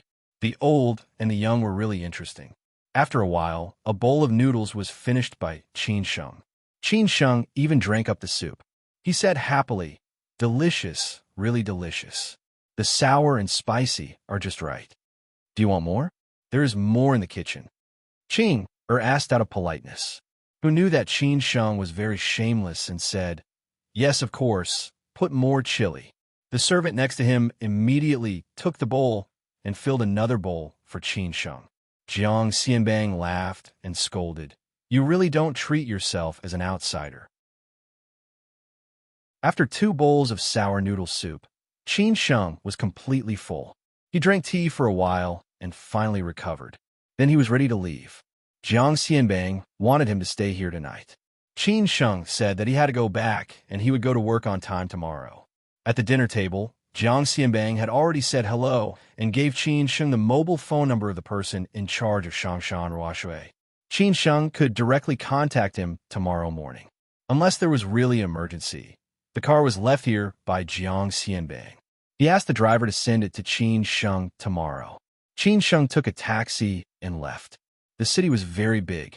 It was difficult for a stranger to find a sense of belonging. Qin Sheng was even more special. He did not know where he was born. He grew up in Xi'an and developed in Shanghai. However, compared with the time when he just went to college and came to Shanghai alone, he was at least not so strange when he returned to Shanghai. Walking alone on Middle Huaihai Road, Qin Sheng walked aimlessly. Even though it was early in the morning, there were still many pedestrians on the road. It was very close to Hengshan Road. Qin Sheng did not want to go back for the time being, so he walked to Young Bar. Tonight's Young Bar was more lively than that day. Qin Sheng was too familiar with it. He found an unknown place and sat down. He still only asked for a bottle of beer. There was still a resident singer on the stage, but it was not the artistic man who sang Chengdu, but a band singing the song of Escape Plan. Qin Sheng sipped the beer and listened to the song quietly. At this time, a man with a bottle of red wine sat next to Qin Sheng. He wore a black short-sleeved shirt and was slightly fat with a beard. He looked like he was only in his 30s. He smiled and said, "Alone tonight? You are?" Qin Sheng asked inexplicably. In fact, he did not want to be disturbed. The man said happily, "My name is Kong Zi. I am the person in charge of this bar. Last time you came here, you sang a song called Spring Breeze. It was very nice, so I remember you." "Oh." Qin Sheng understood and said, "Thank you. I just sang casually. Have a drink." Kong Zi took the initiative to say. Qin Sheng smiled and nodded. Then Kong Zi asked the waiter to bring 2 cups and a decanter. After pouring the wine, they clinked 2 glasses. Kong Zi smiled and said, "How did you find us? Or was it recommended by a friend?" "No." Qin Sheng shook his head and explained, "I often came here a few years ago. A friend sang here. I don't know if the boss is still Uncle Chi." "Oh, it turned out to be an old guest. But Uncle Chi has been gone for a long time. 2 years ago, he had transferred the bar and went to the United States to find his daughter," Kong Zi said with a smile. Qin Sheng said thoughtfully, "No wonder there are no acquaintances. You sing very well. Are you interested in coming to our bar to sing?" Kong Zi asked with interest. Qin Sheng smiled and said, "No, I just come here when I have time." "It's a pity." Kong Zi sighed. At this time, the time of the resident singers band came. After they left, the bar returned to silence. Kong Zi said, half-jokingly, "How about singing another song? I think your voice has more stories. In the future, you and your friends come here, all 20% off?" "No." Qin Sheng refused euphemistically. Kong Zi insisted, "Sing a song. You're also an old guest. You can add some customers to our bar. Last time, many guests said that you sing well and asked if you're a resident singer here. In the future, Qin Sheng would definitely come here." Kong Zi was so insistent. It was hard to refuse. Qin Sheng also wanted a vent, so he nodded and said, "That's okay. Just one song." "Just one song." Kong Zi laughed. Qin Sheng slowly went to the stage and took a guitar from the side. After Kong Zi greeted the stage, he sat down again. Qin Sheng tuned the strings and then said lightly, "A song, White Orchid Pigeon Parade, for everyone."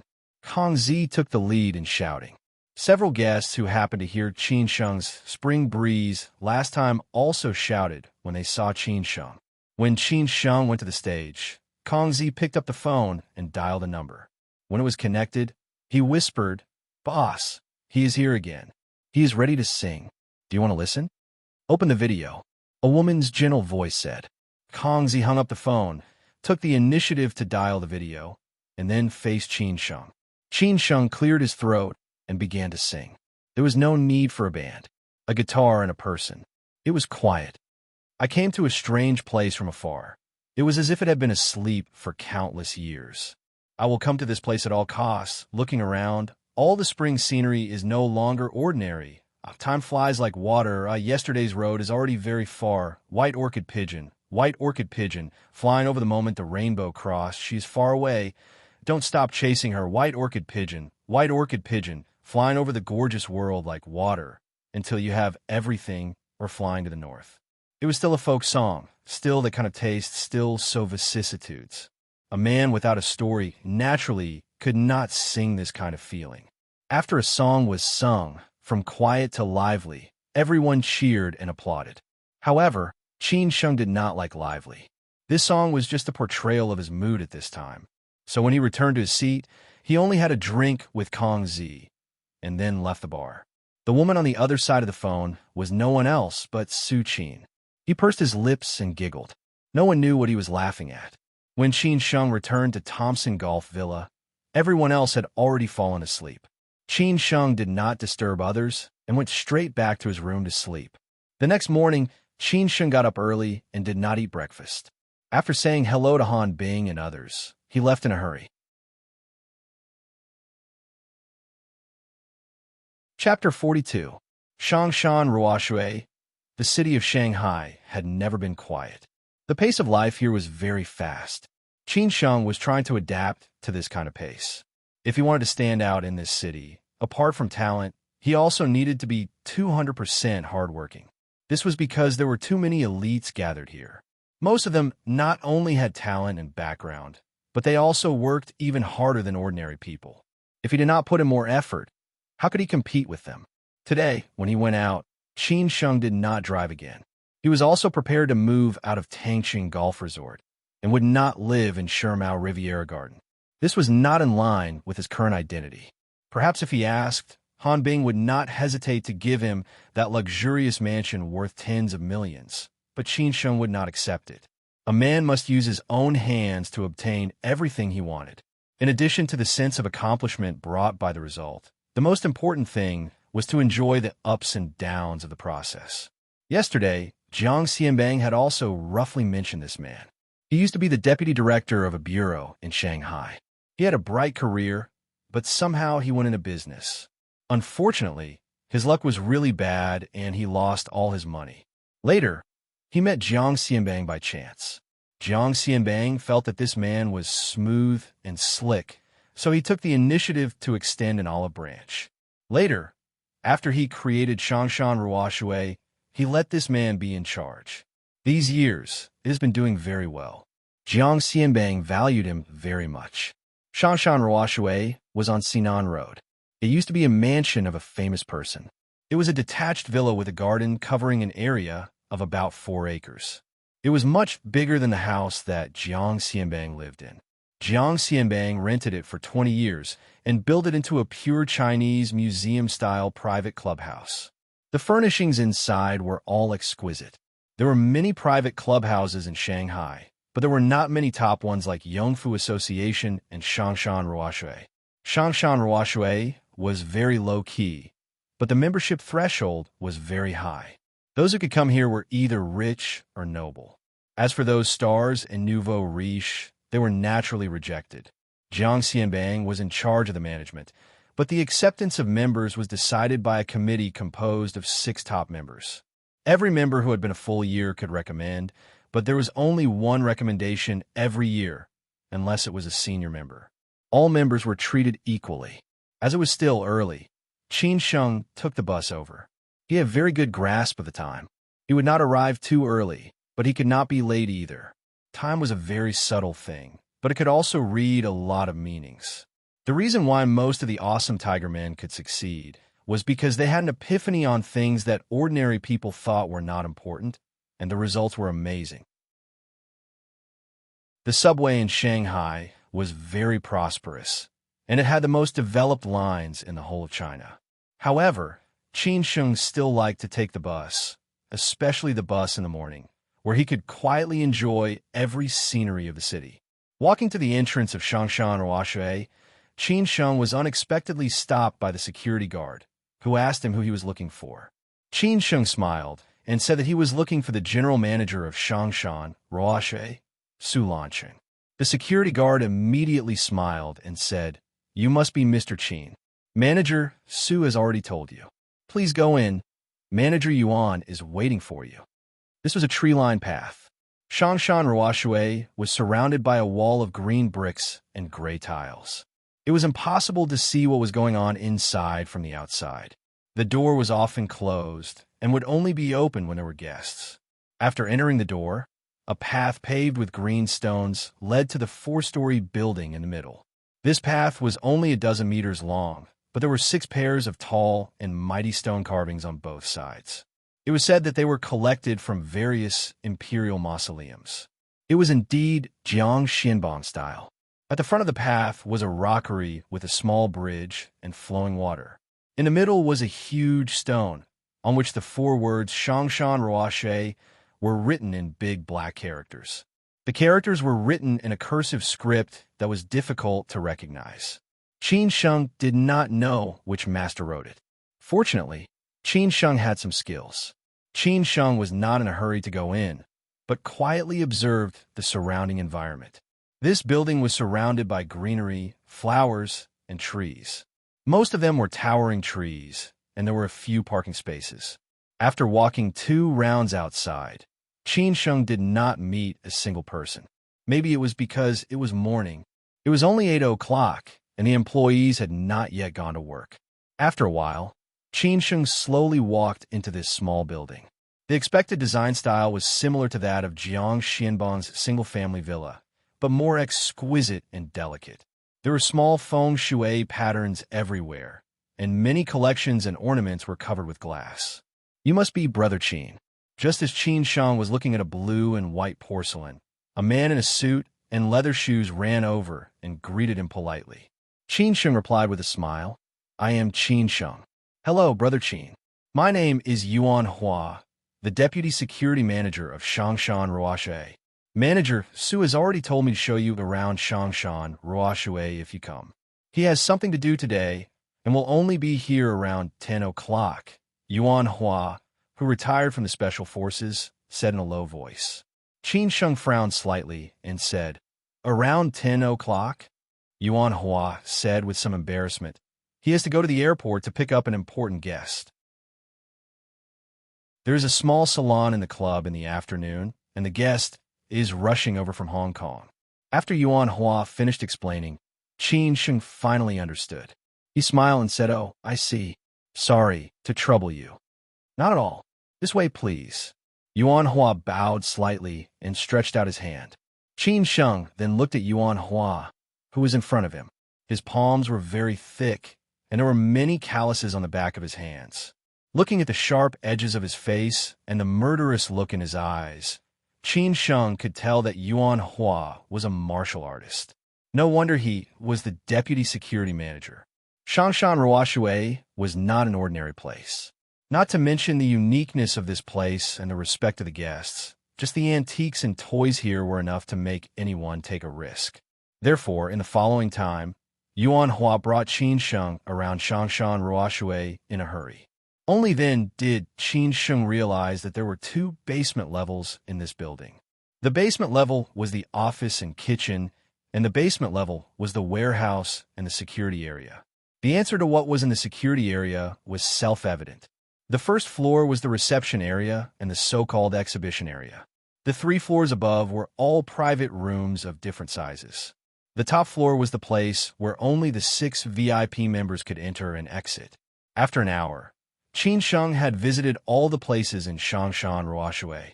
Yuan Hua arranged for Qin Sheng to rest in a private room and prepared some tea and fruit platters. He told Qin Sheng that he could walk around freely and that he would inform Qin Sheng when Manager Su arrived. This private room was purely Chinese style. All the furniture was made of rosewood. There was a guzheng by the window, which looked expensive. The few antiques in the private room must have some stories. Qin Sheng sat there and looked out of the window. He did not say a word and seemed to be thinking about something. What was Qin Sheng thinking about? He was thinking about Jiang Xianbang. To be honest, Qin Sheng did not know much about Jiang Xianbang's real family background. After all, he did not have much contact with Jiang Xianbang in the past. He only knew that Jiang Xianbang was well informed. This time, when he returned to Shanghai, he was involved in the turmoil of the Han family. Initially, He only wanted to get some information from Jiang Xianbang. Later, when Jiang Xianbang took the initiative to help solve the problem with Third Master Wu, Qin Sheng began to realize that Jiang Xianbang was not simple. After all, Third Master Wu was someone that even Han Guoping was afraid of, but Jiang Xianbang was like an old friend to him. Yesterday, he went to Jiang Xianbang's garden house, and today, he came to Shangshan Ruoshui. Initially, he thought that Shangshan Ruoshui was just an ordinary private club. However, after today's visit, Qin Sheng's impression of Jiang Xianbang had changed. Perhaps it was because of the relationship between him and Jiang Xianbang was not that of an elder and a junior, but more like that of a brother. He always felt that Jiang Xianbang was not a proper person and was always joking around. However, he knew that Jiang Xianbang was really not simple to be able to get to where he was today. Qin Sheng did not know how long he had stayed in this Chinese-style private room. When he came back to his senses, it was already 9:30 p.m., but Manager Su had not arrived yet. Qin Sheng walked out of the private room and casually admired the paintings and antiques in Shangshan Ruoshui. This time, he met quite a number of employees of Shangshan Ruoshui. Unsurprisingly, most of them were women, and they were all beauties. When those beauties saw Qin Sheng, they politely nodded and smiled. Their smiles were more standard than the air stewardesses. Qin Sheng muttered in his heart, "Damn it, the social resources are seriously biased." After admiring the beauties for a while, Qin Sheng felt that it was really boring, so he ran out to take a breath of fresh air. Who knew that he would meet a beauty in a gray Cheongsam who was parking her car? Unfortunately, she could not park her car in. Coincidentally, it was a blind spot, and there were 2 cars beside it.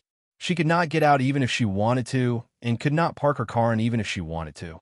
The car was a good car, a Land Rover Range Rover, but the technology was really not that good. Qin Sheng was not in a hurry to go over to help. He just took it as killing time to watch the fun. After all, he was currently not a member of Shangshan Ruoshui. Unfortunately, the beauty was even more unlucky that there was not a single person nearby, only Qin Sheng. After a while, she really had no choice, directly rolled down the window and shouted to Qin Sheng, "Hey, what are you looking at? Come over and help." "Me?" Qin Sheng pointed to himself and asked confusedly. The beauty in the Cheongsam said unhappily, "Other than you, is there anyone else here?" Qin Sheng shrugged helplessly and could only run over. After all, she was also a beauty. Why not help a beauty? When Qin Sheng came over, the beauty directly got out of the car and said to Qin Sheng, "You come park." So be it. Parking a car was just a piece of cake for him. After getting in the car, Qin Sheng turned the steering wheel a few times calmly, a little bit of space, and finally parked the car. The beauty did not look at Qin Sheng in a new light and was a little embarrassed into anger. After all, Qin Sheng stood there for a long time. The beauty stared at Qin Sheng and said, "Are you a staff of Shangshan Ruoshui?" Yes and no. Qin Sheng's answer was ambiguous. The beauty in the Cheongsam was very dissatisfied with this answer. She frowned and said, "Yes or no?" "Yes." Qin Sheng thought for a while. After all, he was also going to join Shangshan Ruoshui, so he could only answer like this. The beauty in the Cheongsam did not say anything else, directly threw the car key to Qin Sheng and said, "Go to the affiliated high school of Fudan University to pick up a student for me. He knows the car plate." After that, before Qin Sheng could understand, the beauty in the Cheongsam directly took her bag and left. She just left. Chapter 43. Let me teach you. Begging for monthly votes, begging for collection, she was dressed in a plain gray Cheongsam. She had long legs and curvy hips. Her hair was tied up in a bun. Qin Sheng had always felt that only a young married woman around 30 years old could control the sexiness, coquettishness, and temperament of a Cheongsam. The beauty in front of him belonged to the category that Qin Sheng fancied. Qin Sheng, who was disheveled in the wind, could not help but stare at the perky buttocks of the sister in Cheongsam for a while. When he came back to his senses, Miss Cheongsam had already entered Shangshan Ruoshui. Qin Sheng then remembered that Miss Cheongsam had asked him to pick up a student from the affiliated high school of Fudan. What the hell? Should he pick up the phone or not? Qin Sheng held the car key in his hand and was in a dilemma. Manager Su was about to arrive, and it was his first day of work. He could not stand her up for no reason. If he did not pick up the phone, this Miss Chong Sam was obviously not an ordinary person. She should be a member of Shangshan Ruoshui. The responsibility of Shangshan Ruoshui was to help its members solve any problems within their ability, not to mention such a small matter. Qin Sheng had no choice but to do as she said, but he had to inform Manager Su. He first called Manager Su, but the call did not go through. Qin Sheng did not need to call again, so he ran into the office to look for the assistant security manager. He was told that Manager Yuan was in a meeting and did not have time. Qin Sheng had no choice but to tell the beauty that his name was Qin Sheng. After Manager Yuan's meeting, please tell Manager Su that he had something to attend to and might only be back later. After that, he sent a text to Manager Su. After that, Qin Sheng drove Ms. Chong Sam's Range Rover to the affiliated high school of Fudan. Qin Sheng was no stranger to the affiliated high school of Fudan. It was one of the best high schools in Shanghai and was just next to Fudan University. It was not far from Sinan Road and could be reached in half an hour if there was no traffic jam. Qin Sheng drove Ms. Chong Sam's Range Rover and set off. When he arrived at the affiliated high school of Fudan, it was almost 11 p.m. Manager Su did not contact him, nor did he reply to his message. Qin Sheng was confused. Maybe Manager Yuan had already informed him.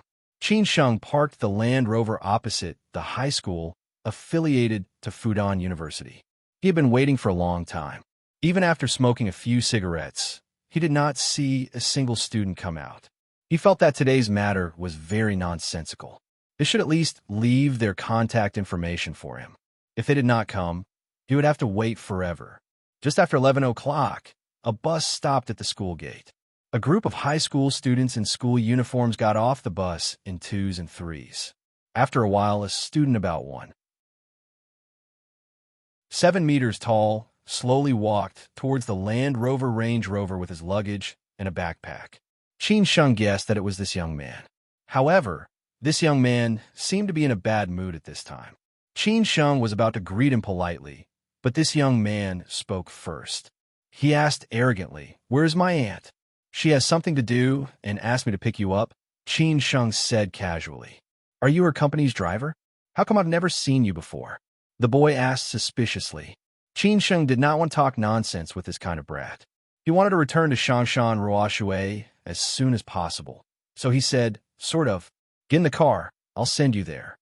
"Open the trunk," the boy said with a sullen face. Qin Sheng opened the trunk and thought that this brat would get in the car after putting down his luggage. However, after putting his luggage in the car, he snorted and said, "Wait for me here. I need to deal with some personal matters."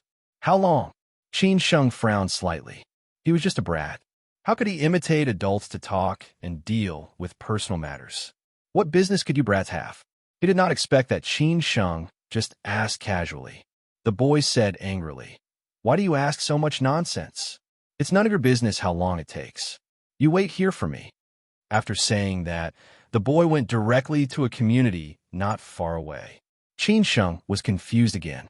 Why was he so unlucky today to meet this pair of aunt and nephew? Originally, Qin Sheng thought, "Fuck you, leave if you want. If you don't leave, I won't serve you. I'll leave first." However, this thought only flashed through his mind. Why was he arguing with a brat? However, the boy's aunt was a member of Shangshan Ruoshui. If something happened today, he would definitely be involved. He had no choice but to follow behind quietly. After entering the community, Qin Sheng found the boy in a blind corner behind a building. In addition to him, there were 3 other boys in school uniforms. Both sides looked unhappy, and the atmosphere was a little tense. Qin Sheng finally understood what the so-called deal with some personal matters meant. Wasn't it just a fight? And it was so F***ing grand. "I thought you were going to attend a meeting of the State Council." Qin Sheng did not hide. He stood under a tree not far away and watched the scene. After the 3 boys saw Qin Sheng, they said to the boy in a strange tone, "Hey, Shui, how you've grown up. You even dare to bring a helper. I thought you were very powerful. Mother of Asterisker, who allowed you to come?" After hearing the words, the boy turned around and saw Qin Sheng. He gritted his teeth and cursed. This sentence made Qin Sheng very angry. However, he sneered and said, I'm just a passerby watching the scene. I won't interfere. You guys do what you need to do. The boys were skeptical. However, the three of them were very strong. Even if Qin Sheng wanted to help, he might not be at a disadvantage. If he would be more ruthless, he would also be in trouble. Zhang Chong, Wang Yu, Su Hang, today is my business. It has nothing to do with him. Didn't you King bully me? I'm going to pay you back today. When Shui Hao attended an event outside, he was severely humiliated by them in front of his beloved goddess, so he wanted to get back at them. After hearing this, the three of them laughed and said, Shui Hao, since we're here, we're not afraid of you. Besides, you're alone. What can you do? Even if you have your helper, you're just a piece of trash. In the future, avoid us when you see us in school. Otherwise, we'll beat you up every time we see you. Do you think you can get back at us? Mother of Kerr, I'm going to kill you. Shui Hao was quite hot-tempered. After saying a few words of nonsense, he directly rushed up to fight. Originally, Qin Sheng thought that this guy had some strength since he was fighting 1 against 3. However, he did not expect that he would only kick one of the boys and then be completely at a disadvantage. 3 against 1, they were not in an advantageous position. Their bodies were too weak, so the result was self-evident. Qin Sheng had no intention of going up to help. He stood not far away and joined in the fun. At first, the 3 boys were afraid of Qin Sheng's help. After confirming that Qin Sheng was not their helper, they became even more unscrupulous. However, Shui Hao was smart. Since he could not win 1 against 3, he grabbed one of them and used all his strength to beat him up. However, in the end, he was still too weak. In the end, he was pressed to the ground and beaten up badly. This small-scale conflict only lasted for a few minutes. Qin Sheng, who thought that it would be like Mars colliding with Earth, was greatly disappointed. Aren't you very arrogant? Didn't you want to get back at us? You're just a piece of trash. How dare you chase after Jiang Siyu? If I see you together again, I'll get someone to kill you. The boy named Wang Yu spat on Shui Hao and said fiercely. Shui Hao was beaten black and blue. He was in so much pain that he did not dare to retort. He could only curl up on the ground and stare fiercely at the 3 boys. You still dare to stare at me? Wang Yu saw the look in his eyes and gave him 2 more kicks. Then he called out to his 2 friends and said, Let's go, I'll treat you guys to a big meal today. The 3 boys fought to their heart's content and then left. The loser, Shui Hao, was lying on the ground in a mess. He did not seem to want to get up. When the 3 boys passed by Qin Sheng, they stared at him with very unfriendly eyes. It was obvious that they were threatening him. Qin Sheng did not stop them from showing off. He even said casually, Take care. His words almost made Shui Hao explode. When the 3 boys were far away, Qin Sheng walked over slowly and said sarcastically, trying to be a hero in a one-on-one fight. You don't even have the strength to show off. You didn't even bring a weapon or find someone to fight. What are you thinking? Get lost. Shui Hao did not like Qin Sheng at all. Moreover, he was just a driver for his aunt's company. Qin Sheng's face was slightly angry. You can't beat others, so you vent your anger on me? Why didn't you help me? Shui Hao slowly got up and asked with some resentment. Qin Sheng was stunned for a moment. Then he laughed involuntarily and said, Big brother, you King said that you don't want me to care about you just now. Now you're saying that I won't help you. You must be sick in the head. Moreover, I'm not your relative. Why should I help you?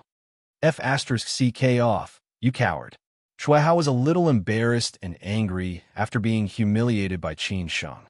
Over and over again, Qin Sheng's tolerance had its limits. He looked at Shui Hao viciously and said, Since your parents didn't teach you manners, let me teach you. After saying this, without warning, Qin Sheng suddenly kicked Shui Hao's abdomen and sent him flying. The strength of this kick was much stronger than that of the 3 boys.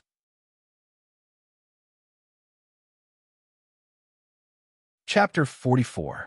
Naughty boy. One had to be well-mannered. This had nothing to do with one's family background. If one was ill-mannered, not only would others look down on him, they would also think that his parents were ill-mannered as well. Regardless of whether one was a child or an adult, one should not embarrass his parents.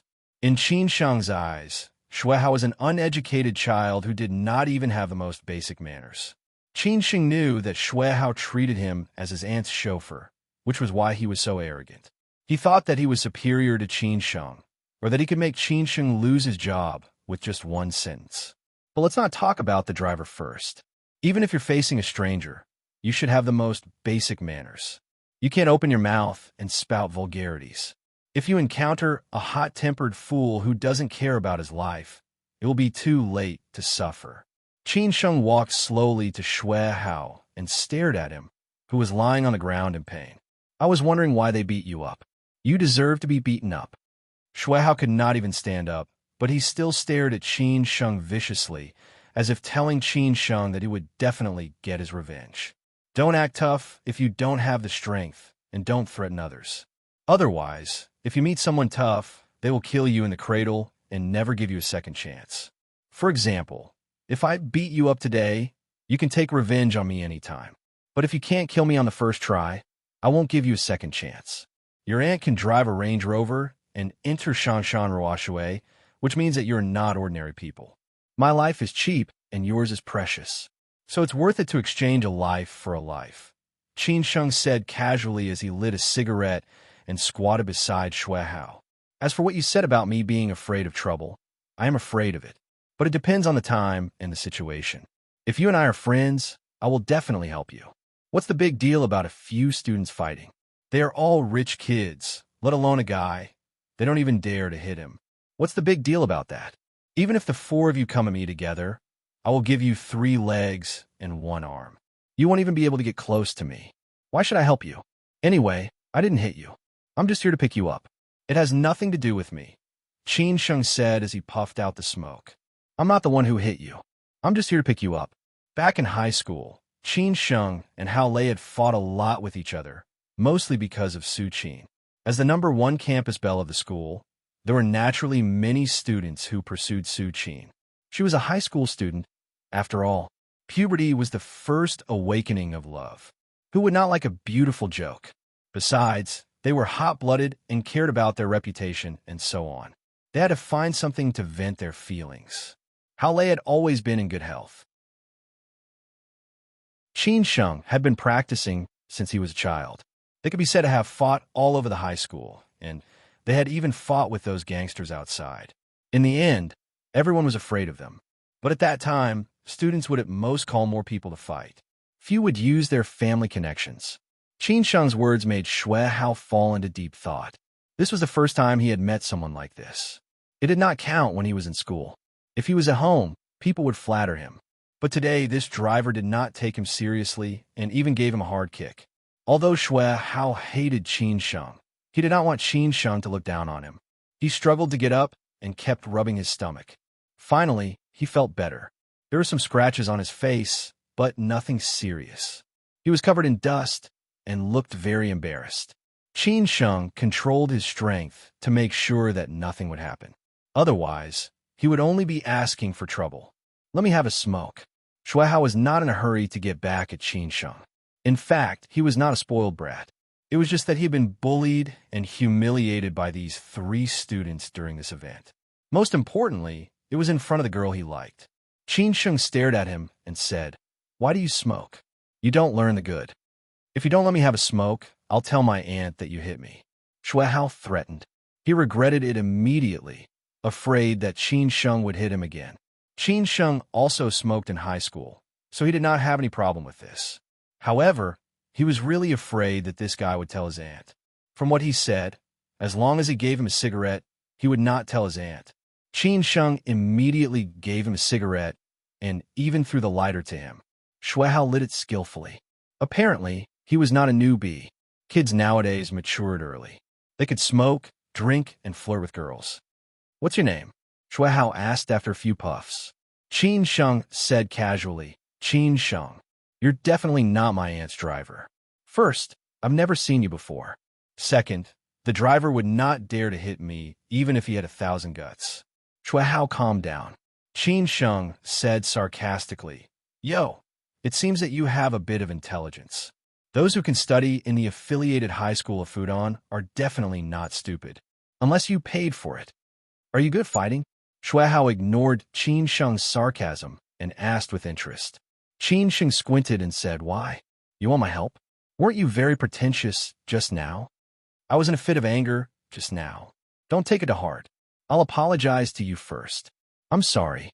Shuai finally reflected on himself after being beaten up twice. Qin Sheng was somewhat surprised. He did not expect Shuai to be so tactful. He had beaten him up, and now he was actually apologizing. But he did not take it seriously and said, "That's more like it.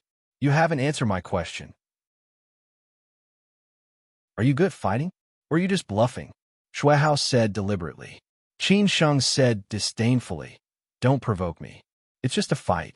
What's the point of bluffing? I'll show you what a real master looks like in the future. Just look at those 3 students who seem to be in good shape. Even if you had dozens of them, it would be no use." "Really?" Shuai said excitedly. He had never seen such a powerful master, but he had heard about it from others. Thinking of the 3 students who were at the same level as him, he was furious. He had to solve this problem, but he did not want his family to know. So this man in front of him was an opportunity. "If there's nothing else, pack up. Your aunt is still waiting, and I have something to do. I don't have time to talk nonsense with you. As for how you're going to explain it to your aunt, think of a way yourself." Qin Sheng put out the cigarette and stood up. Shuai also threw away the unfinished cigarette, patted the dust off his body, and followed Qin Sheng. There were only a few scratches on his face. Fortunately, he had protected his face well. He was afraid that he would not be able to explain it to his family. "Aren't you afraid that I'll tell my aunt?"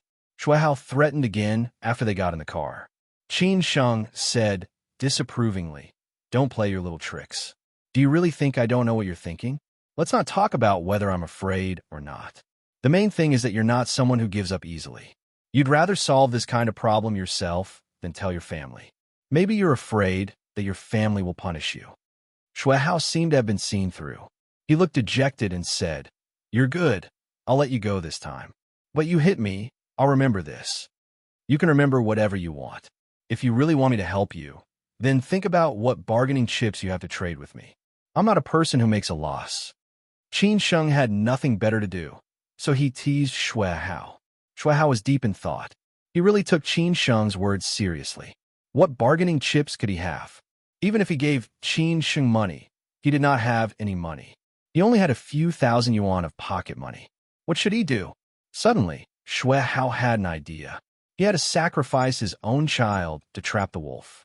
He made up his mind and said, "My aunt doesn't have a boyfriend yet. If you want to pursue my aunt, I can help you and be your undercover." Uffed. When Qin Sheng heard this bargaining chip, he burst out laughing. This naughty kid had betrayed his aunt just like that. "This is a good bargaining chip. Don't tell me that you're not interested in my aunt. There are countless men in Shanghai who have their eyes on my aunt. If I become your undercover, you'll be way ahead of them. But I can't guarantee anything. Whether you can catch up with my aunt depends on your ability. I'm just helping you." Shuai started to talk nonsense with a serious face. He thought that Qin Sheng thought this bargaining chip was good. Qin Sheng didn't know whether to laugh or cry. He cursed the person next door. "What a weirdo. I just met your aunt for the first time. Why do I want to chase after your aunt?" However, that graceful and sexy figure and curve really made Qin Sheng's heart run wild. "Let me think about it." Qin Sheng curled his lips. Shuai said seriously, "Okay, think about it first. We'll exchange contact numbers. If you agree, let me know and we'll discuss other things." As a result, Qin Sheng exchanged phone numbers with this naughty kid. 20 minutes later, Qin Sheng finally arrived at Shangshan Ruoshui. On the way back, Shuai did not cause any trouble. He was quietly playing with his phone. Qin Sheng glanced at the smile on Shuai's face and knew that he must be chatting with a girl he liked. "Where is this?" Shuai asked curiously. He had never been to Shangshan Ruoshui before. Qin Sheng explained softly, "This is Shangshan Ruoshui, a private club. Your aunt is a member, and she asked me to bring you here." "Are you an employee here?" Shuai continued to ask. Qin Sheng shook his head and did not explain further. He brought Shuai inside. Shuai was very interested in Shangshan Ruoshui, especially when Qin Sheng said that the antiques on display were authentic. He had been admiring the exquisite antiques. Manager Yuan came out and bumped into Qin Sheng. He frowned and said, "Brother Qin, where have you been? Manager Su has been looking for you." "I had something to attend to." "You were in a meeting," Qin Sheng explained. He then asked, "Where's Manager Su?" "He's upstairs chatting with a few friends. You can go straight to him after you're done." Manager Yuan did not know Qin Sheng's identity, so he was more or less polite. When he saw Xue Hao, he asked, "Who is this?" After all, Shangshan Ruoshui had its own rules. Other than members, no one was allowed to bring outsiders into the club. "Did you see a beauty wearing a plain gray Chongsam today?" Qin Sheng did not know how to explain. Manager Yuan did not know what he meant. He thought for a while and realized that there was only one person wearing a plain gray Chongsam today. He asked, "Are you talking about Miss Xue?" "Oh, that woman is his aunt." Qin Sheng pointed at Xue Hao and said helplessly, "I don't know why I'm so unlucky today."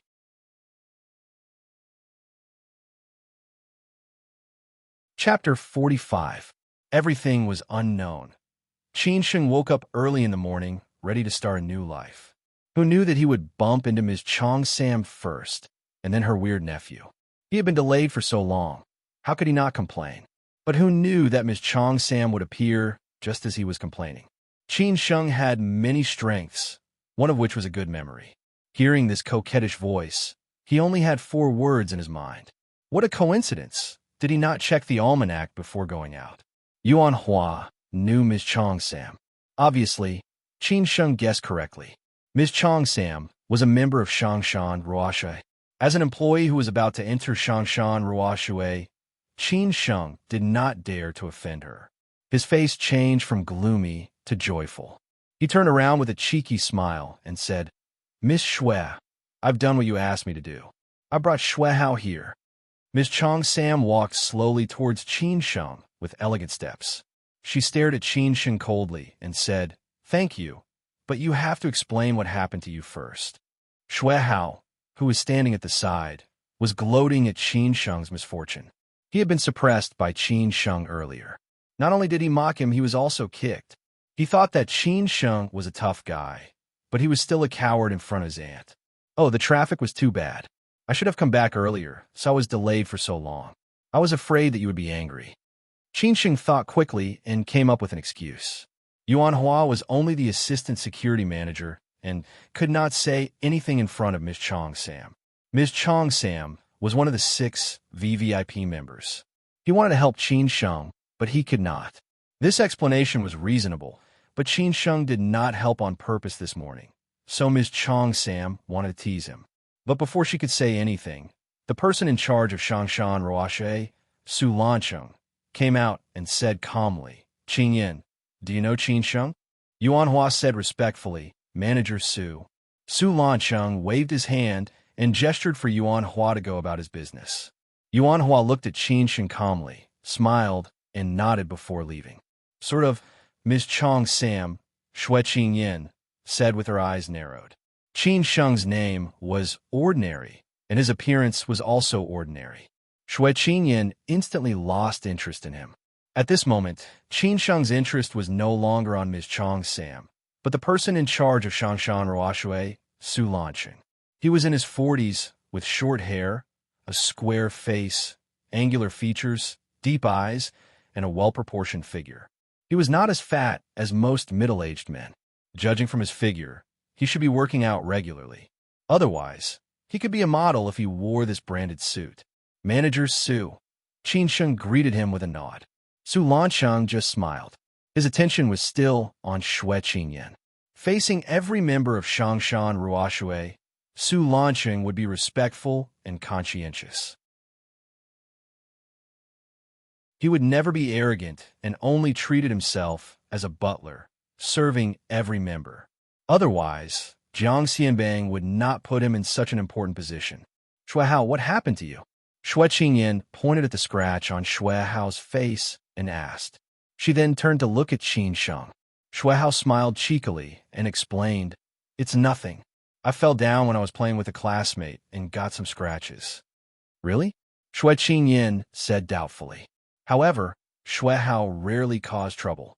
Although he had a bad relationship with his family, he was obedient in school and had good grades. Today was his birthday.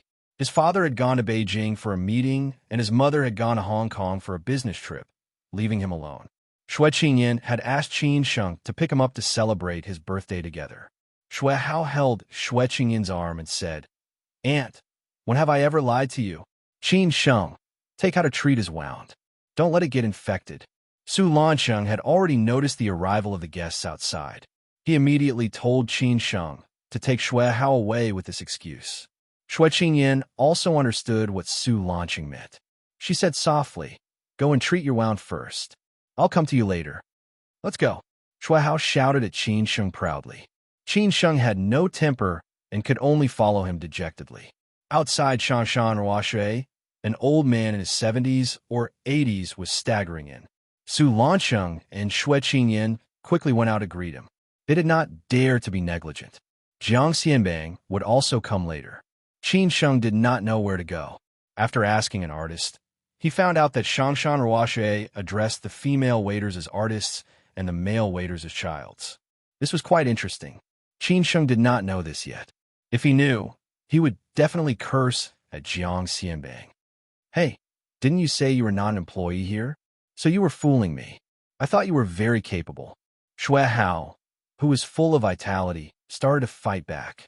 Qin Sheng stared at him and said, "Believe it or not, I will beat you up.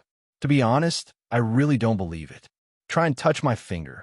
Shui Hao, who had his aunt's support, retorted confidently. This bastard had grown up. Qin Sheng could only change the topic and said, "Do you still want me to avenge you?" Yes. This was Shui Hao's sore spot.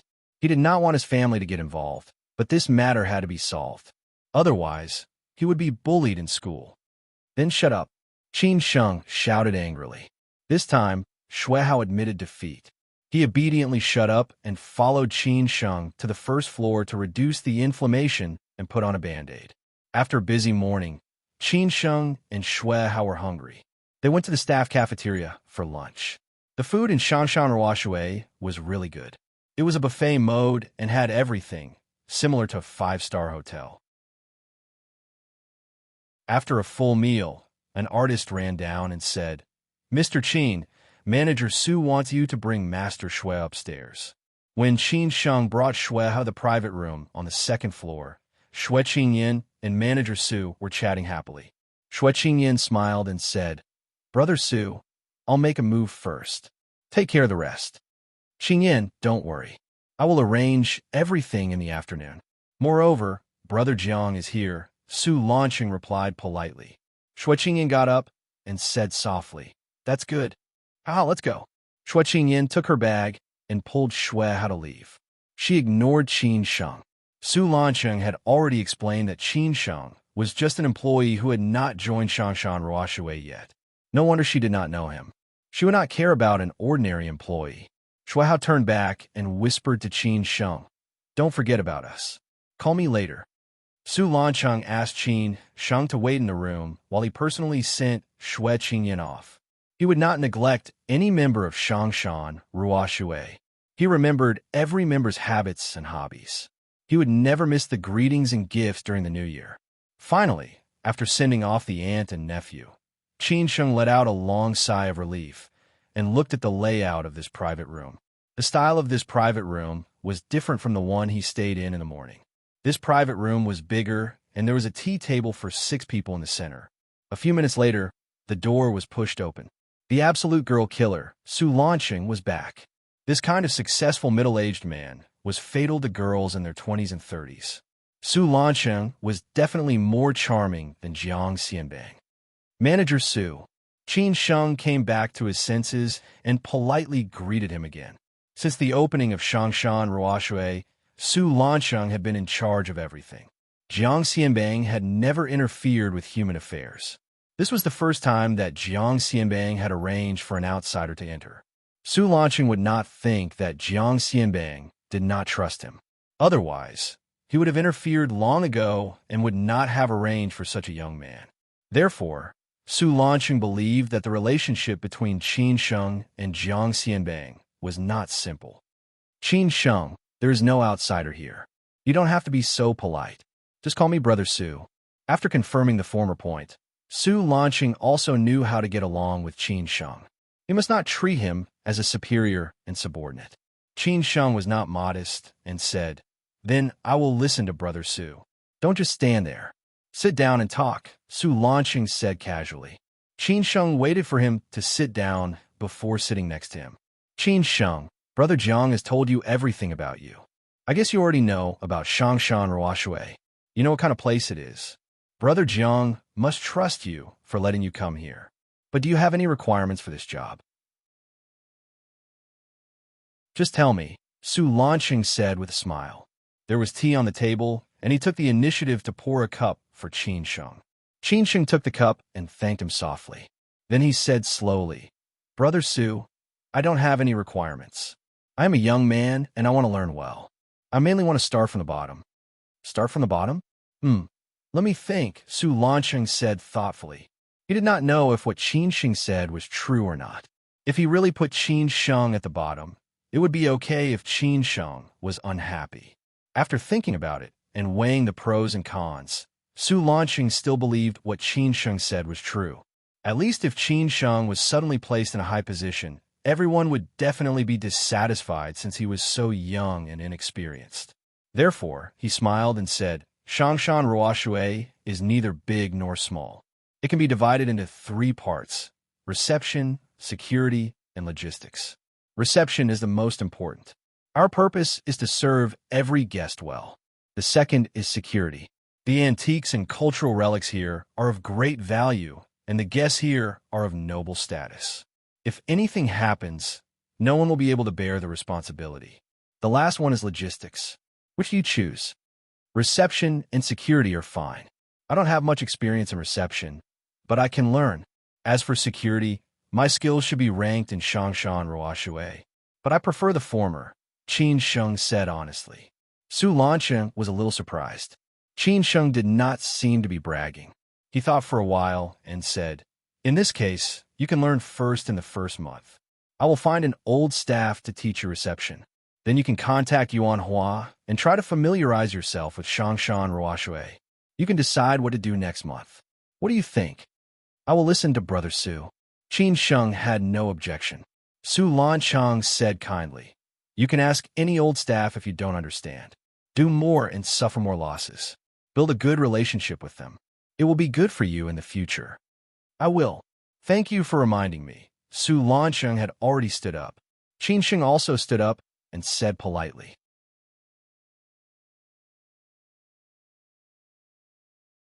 Chapter 46. I have written so many new books, what do you think? If you have any comments, please leave them in the comment section. I will definitely read them. The working hours of Shangshan Ruoshui were flexible, usually from 10 a.m. to midnight. But there were not many members who came during the day. Unless there was some activity, they basically came at night. After all, this was a private club with a better environment.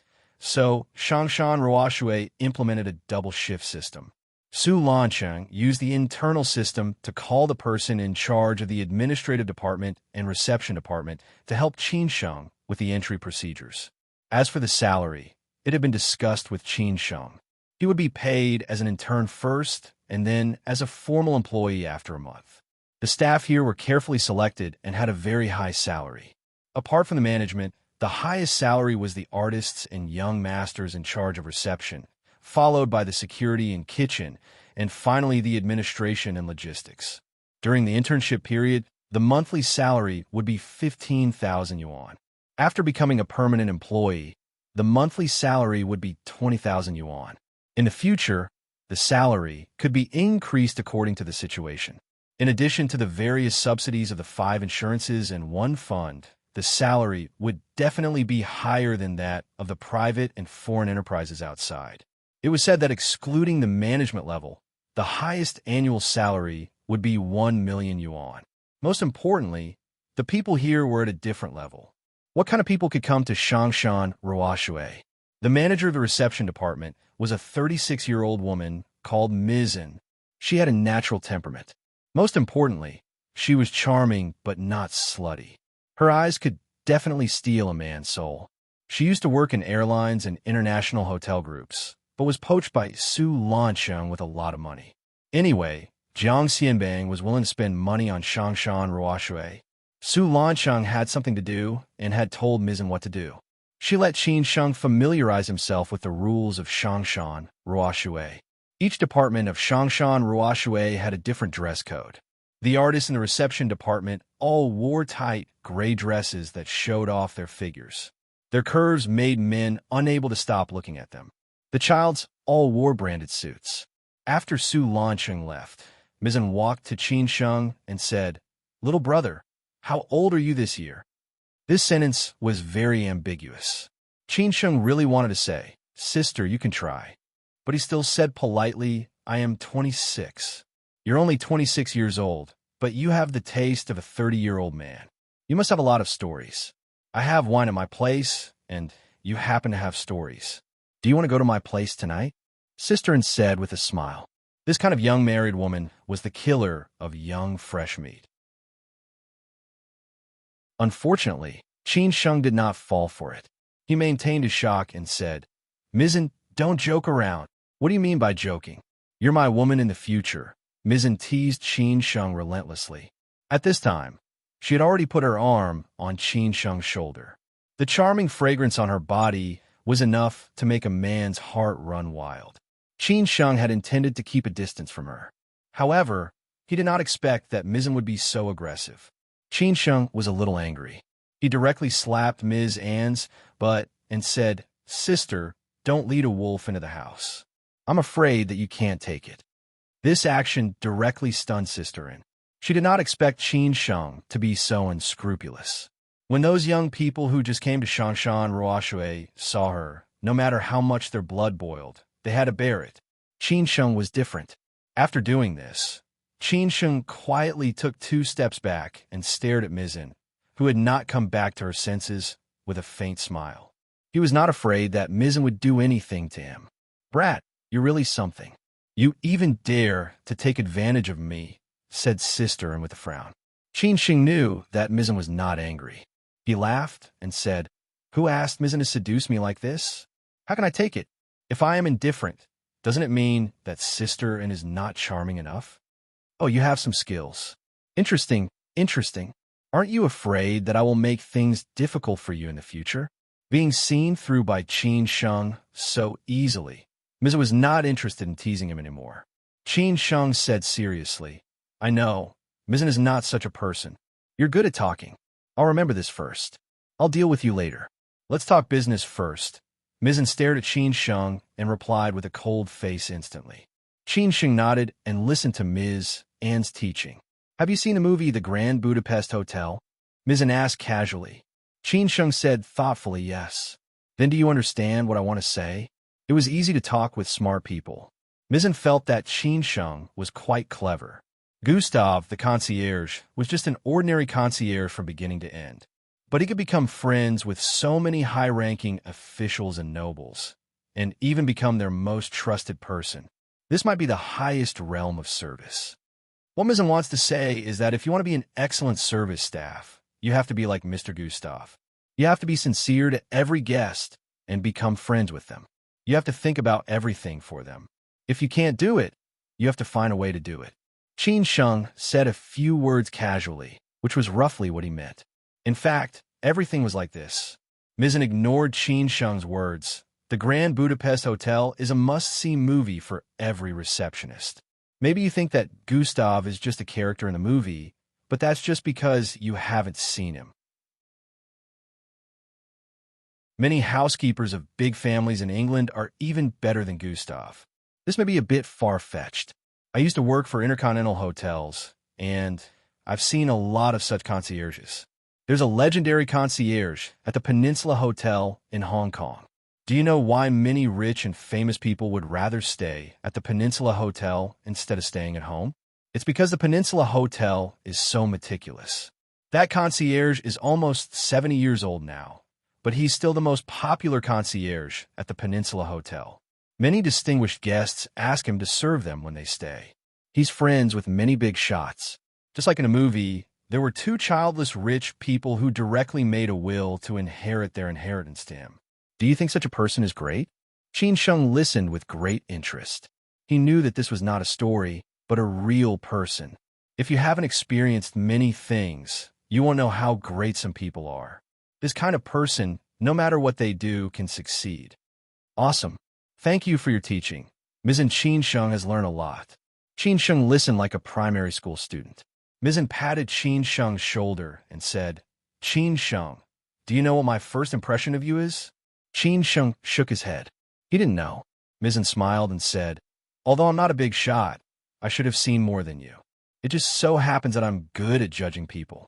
What you have in common with them is that there is ambition in your eyes. No matter how deep you hide it, I can see it. I know you can't stay here for a lifetime. If you want to go further, Shanshan Ruoshui can definitely help you. Do a good job. The few people who left here before are also doing well now. Qin Sheng was a little surprised. He really didn't expect Mizzen to be so experienced. But he still covered it up and said, Mizzen, don't make fun of me. Mizzen smiled disapprovingly and said, well, I will let Liu Yuan take care of you this month. He is the receptionist with the highest salary in Shangshan Ruoshui. Learn from him. I will send you a document later, which contains the detailed information of each member. It has nothing to do with their background and identity, only their habits and hobbies.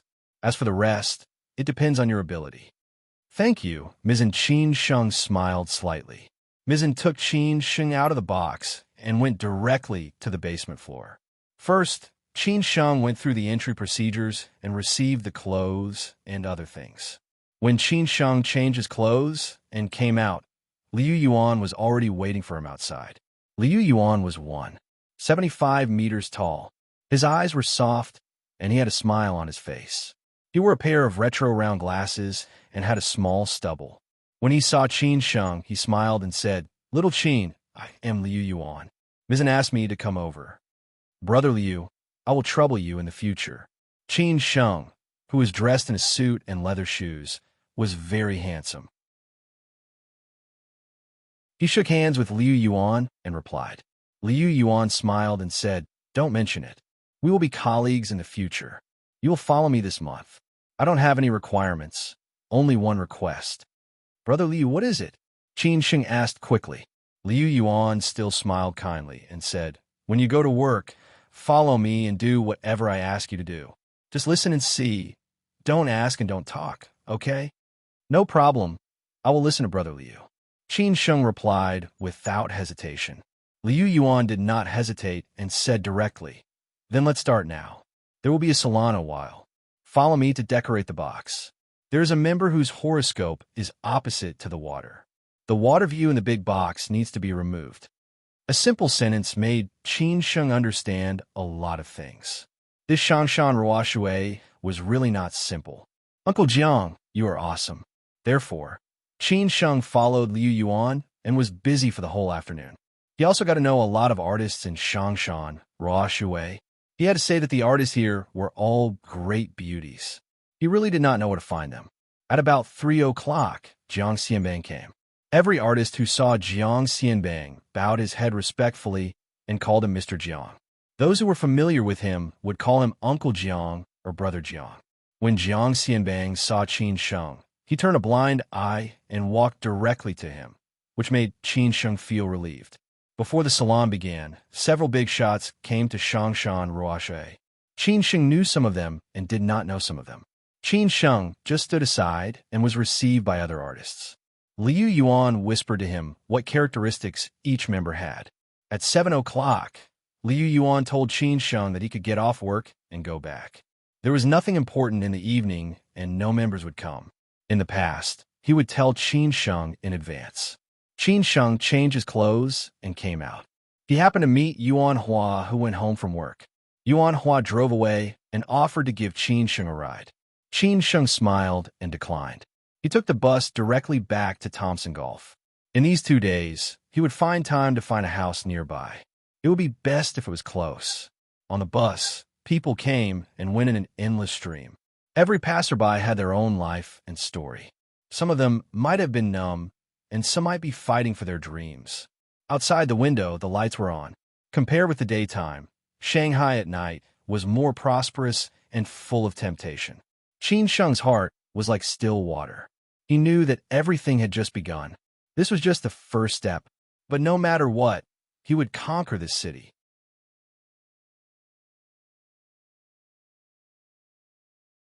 Chapter 47.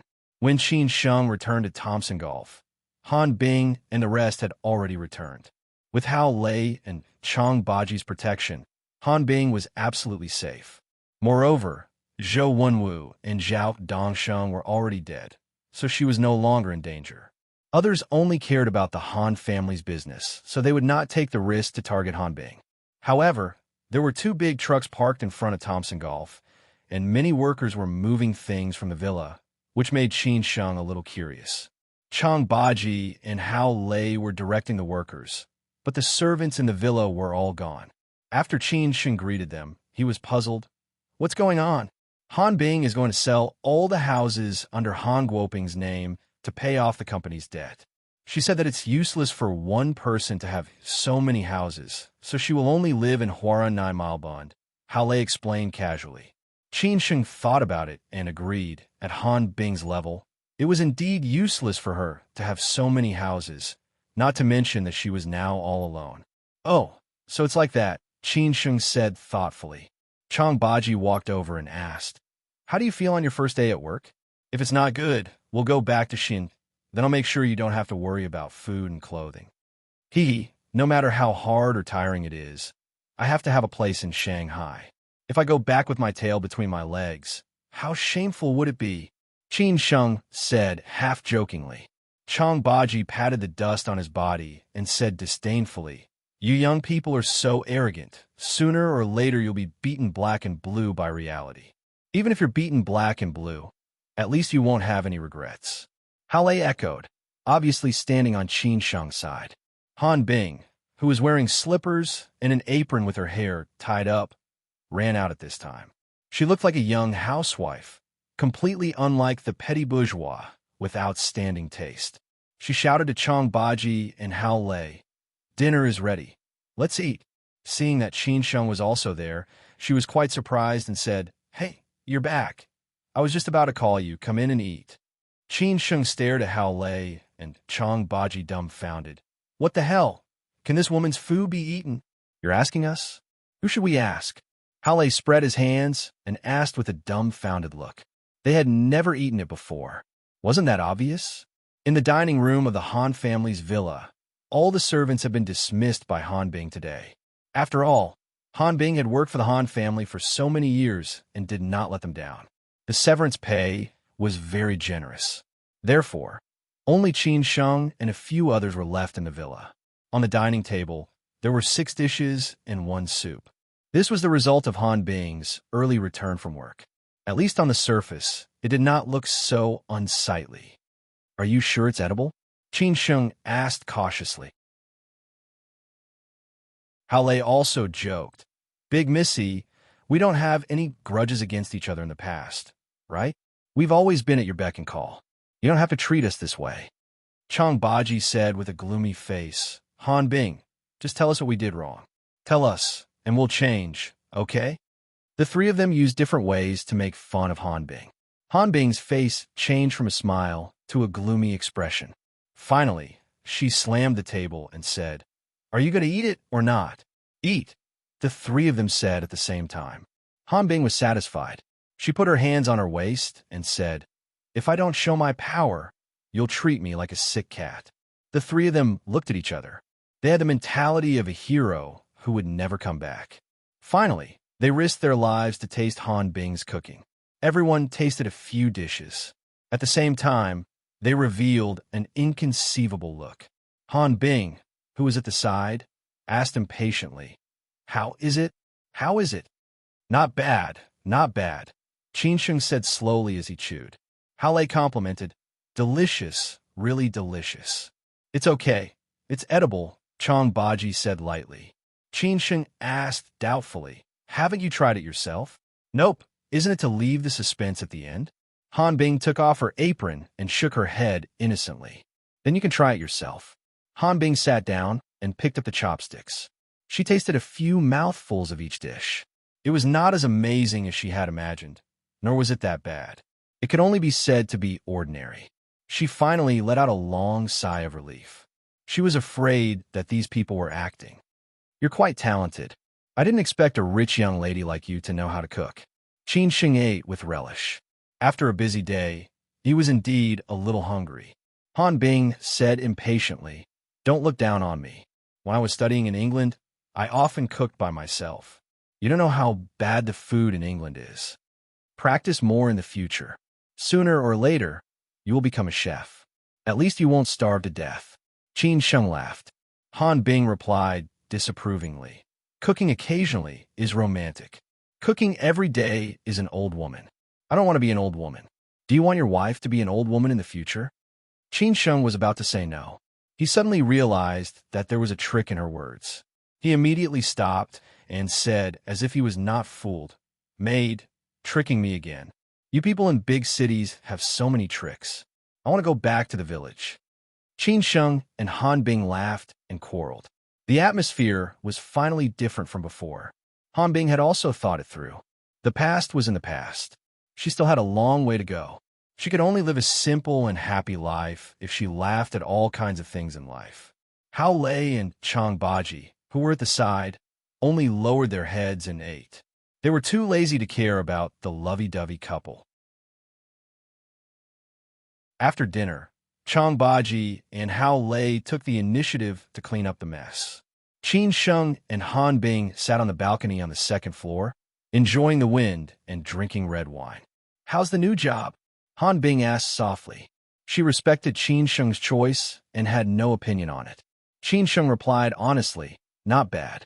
I started from the bottom and took my time. It's impossible to reach the sky in one step. You know more than me about many things." "I won't say much," Han Bing said meaningfully. She was too curious about Qin Sheng and could not understand what kind of person he was. Qin Sheng chuckled. "You are the boss of a design company. You can teach me the rules of workplace survival or office politics. Otherwise, I will ask you to take care of me when I can't survive." "Well, then don't go to work. From today onwards, you will be my mistress," Han Bing said. What was there for her to be afraid of? Qin Sheng deliberately laughed and said, "I'm just joking. I heard from Hao Lei that you want to sell all the properties under Uncle Han's name." Qin Sheng said seriously after he came back to his senses. Han Bing nodded silently. "The company owes so much debt. It's better to pay back as much as possible. Zheng Ping helped me calculate. After the restructuring, I may be able to hold some shares. Although it's very small, it's already an astronomical figure for ordinary people. Moreover, I still have a design company, so I won't starve to death. You can sell Shermao Riviera Garden too. That house is quite valuable," Qin Sheng said with a smile. Han Bing frowned. "Then where will you live?" "I also plan to let Hao Lei and Brother Chong live there. I'm going to rent a house near my work. I'll ask them later. If they live together, I'll find a house in the middle distance. This way, the three of us can take care of each other. If you feel bad, you can pay them more." Hee.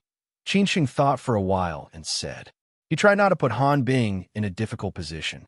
The house in Shermao Riviera Garden was at least 10 million yuan. For Han Bing, who was short of money now, it was not a small amount. Han Bing was a little embarrassed. When she wanted to say something, Qin Sheng shouted, "That's settled." Han Bing could only listen to Qin Sheng's arrangement. She knew that whether it was Qin Sheng, Hao Lei, or Brother Chong, they were not stingy people. They would not care about these small things. "Is there any news from Tianshui?" Qin Sheng suddenly asked. Although it had been a while since the incident in Tianshui and the culprits Zhou Wenwu and Zhao Dongsheng were dead, there was still no news of old Wu, Chen Baiming, and Han Bing's cousin. Qin Sheng had been worried about this matter. For people like old Wu and Chen Baiming, Qin Sheng sincerely admired them. They knew that they were going to die, but they still walked towards it. Han Bing just remembered this matter. She frowned and said, "I was about to tell you about this." The Tianshui police said that they found the bodies today.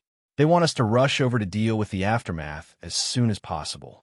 I plan to go back to Tianshui and let Hao Lei and Brother Chong accompany me. You don't have to go. When? Qin Sheng asked. Han Bing replied, "The morning after tomorrow. It's Friday. I'll ask for leave and go with you," Qin Sheng said without hesitation. Although he knew that it was not good to ask for leave, as a man, there were some things that he had to do. Han Bing knew that it was hard to change Qin Sheng's mind. She could only agree. At night, Qin Sheng discussed with Hao Lei and Chang Baji about renting a house. They had no objections. At least for now, they had to continue to stay in Shanghai. So they handed over the house to Qin Sheng. To them, it was fine as long as they could live in it. The next morning, Qin Sheng waited for Han Bing and the rest to leave before he slowly set off to Shangshan Ruoshui. It was only 8 o'clock. He could arrive at Shangshan Ruoshui around 9 o'clock. After all, the official start time in Shangshan Ruoshui was 10 o'clock. You're tuning into the Warrior Lore YouTube channel. Don't forget to subscribe and join us on this journey to catch the most captivating stories.